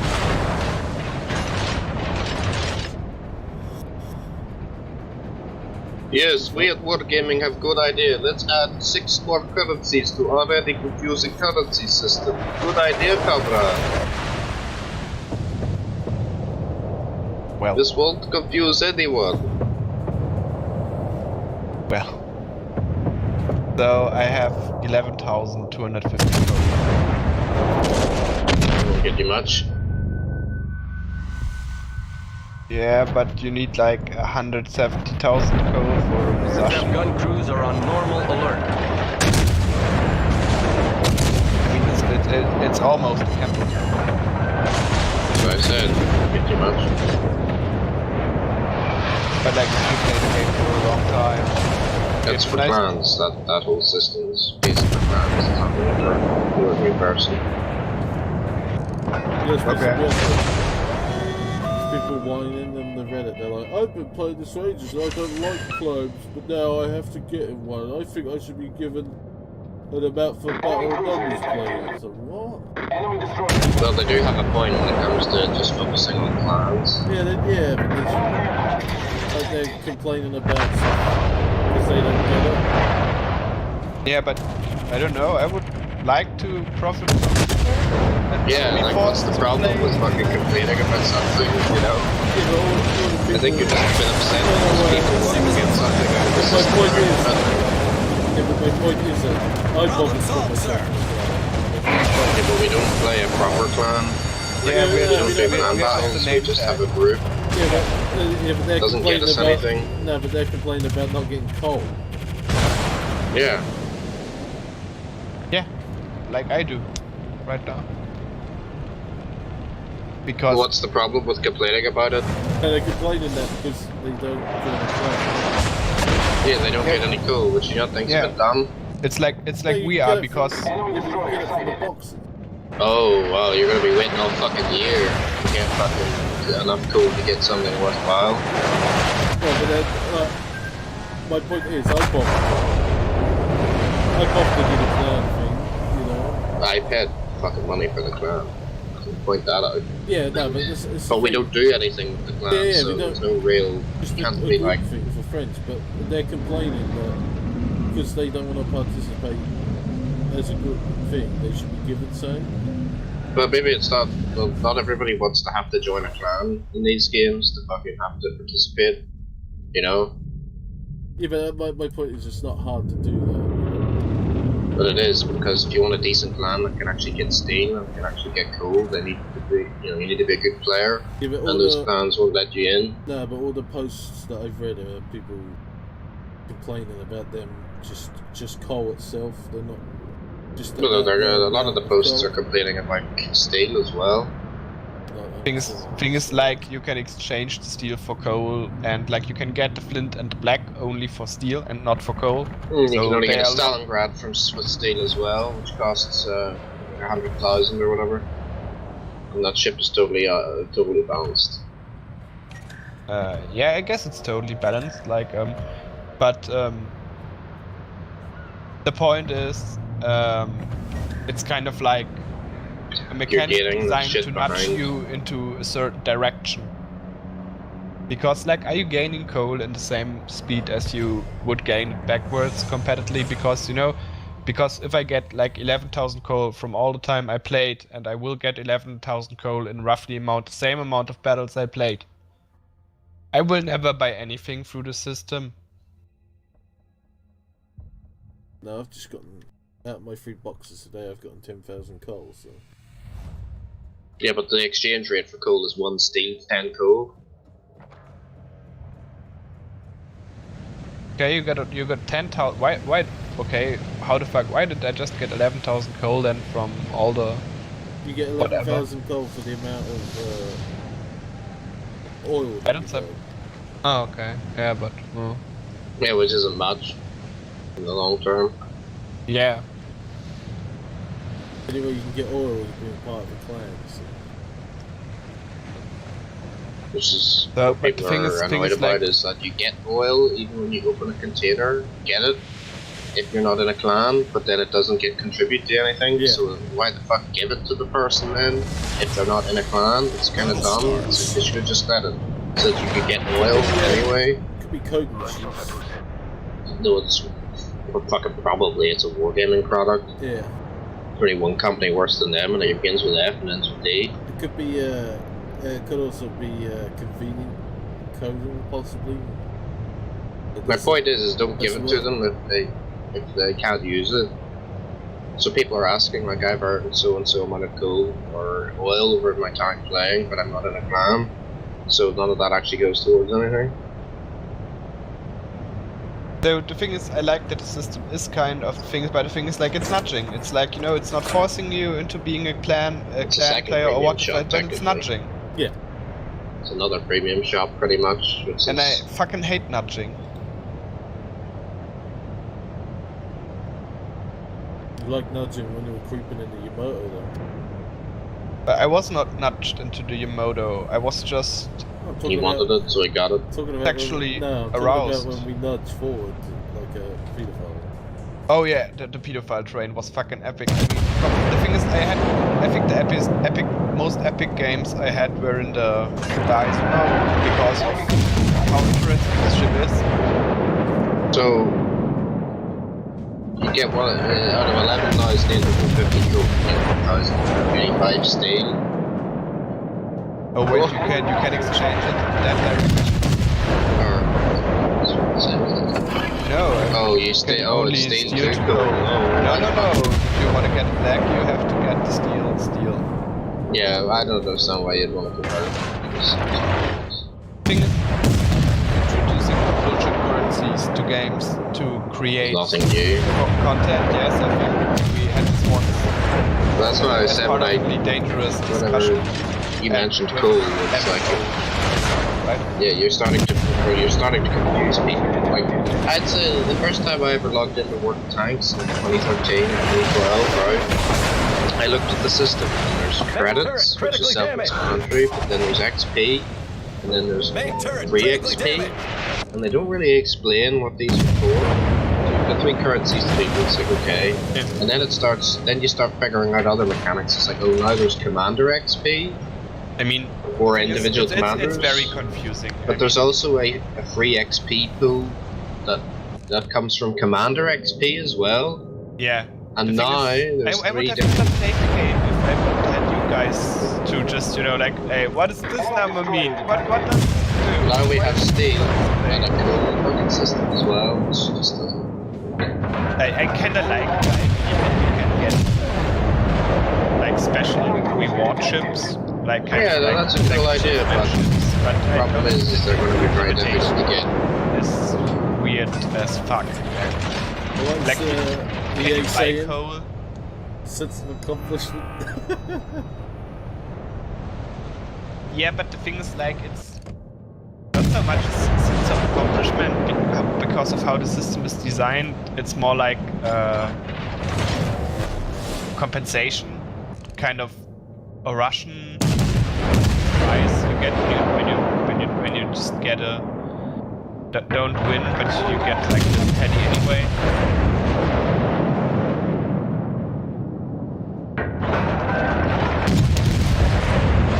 I mean, it's you can get a Salem, I guess. But that is. If you want to buy it, you just try and get steel, and then you buy a Stalingrad because it's fucking hard. Yep. Can you buy steel? You'd need to play ranked or ground battles for that shit. Yeah. And even then, people were explaining that to get a Stalingrad, you need to have won like 5 fucking clan battles or like tournaments or 5 ranked. The thing is, you always kind of were locked out of the thingy, right? The rewards for clan battles. See, I have no problem with you allowing shitters to fucking play ranked. That's fine. Because they're not going to get the rank 1. Like, allowing fucking people to at least get some rewards because the rank 1 is quite good. You see, I immediately misunderstood the system because I misread what it said. I thought you could exchange gold and steel, but you can't. No, it's the other way around. It's the other way around, which is just so you have to, yeah, that's what I meant. Because like nudging is not forcing, it's giving incentives to people. It's like, hey, you want a Stalingrad? Well, yeah, better have a plan, better get your friends, and better have premium time, better have premium shit. Then you in. Are they going to make 2 premium ships, Japanese alternative destroyer line? Or is it just because they're not released yet? They just released these attacks. Yeah, I'm just talking about Kitakaze and they're just like that because they're not released yet. Okay.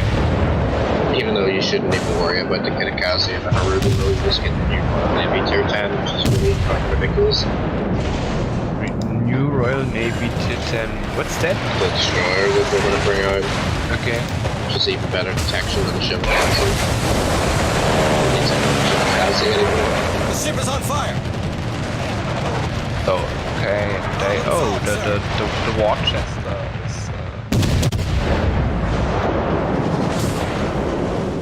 I remember when they fucking the whole like release of Royal Navy cruisers, everybody was kind of they gave them AP because the idea was that HE spam on the cruisers would be overpowered. Yeah. Enter USS Worcester or however they mark. It also looks like a British ship to begin with. Yeah, it has a radar, defensive fire, it has hydro as well. Everything you want. It has every fucking consumable under this fucking sun.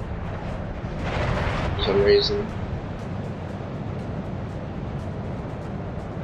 I mean, they always give the Grosavoy fucking radar. They give that healing party, didn't they? Yeah, which makes more sense. But I hate this kind of weird thing that wargaming goes through, no matter whether it's warships or tanks. When something isn't played that much, they immediately assume that it is like really bad, therefore it needs some sort of, like the fucking Object 268 version 4, like that tree wasn't played very much, but the tank at tier 10, the 263, the tier 9 it is now, was kind of interesting. It was fast, it was well armoured, and it was just an assault tank. It was just, no one really played it that much because they like the big alpha gun that just one-shots people instead kind of playstyle. But then they're like, Blitz, inside Empire victory, make the bound tier 10 tank, and it's in for 100 days, and everybody fucking gets good stats, Blitz. Sable got Grosavoy, it's like, okay, so what's the problem with this ship? Well, its guns are good. It's like, that is the problem. You know what? Its torpedoes are alright. But wait. So at RIAA, and it's fast. Let's give it a radar. It's like, what? Why? Because bled. Money, bled. Because if everybody plays tier 10 vehicle, they enjoy. Nobody grinds other lines. Nobody grinds line. Nobody buys premium time. Just complete the challenge for 5,000 coin. Yeah, but that's all very well and good. But 18,000 gold is a gamble town. But you want a fucking decent ship. You're gonna be there all year.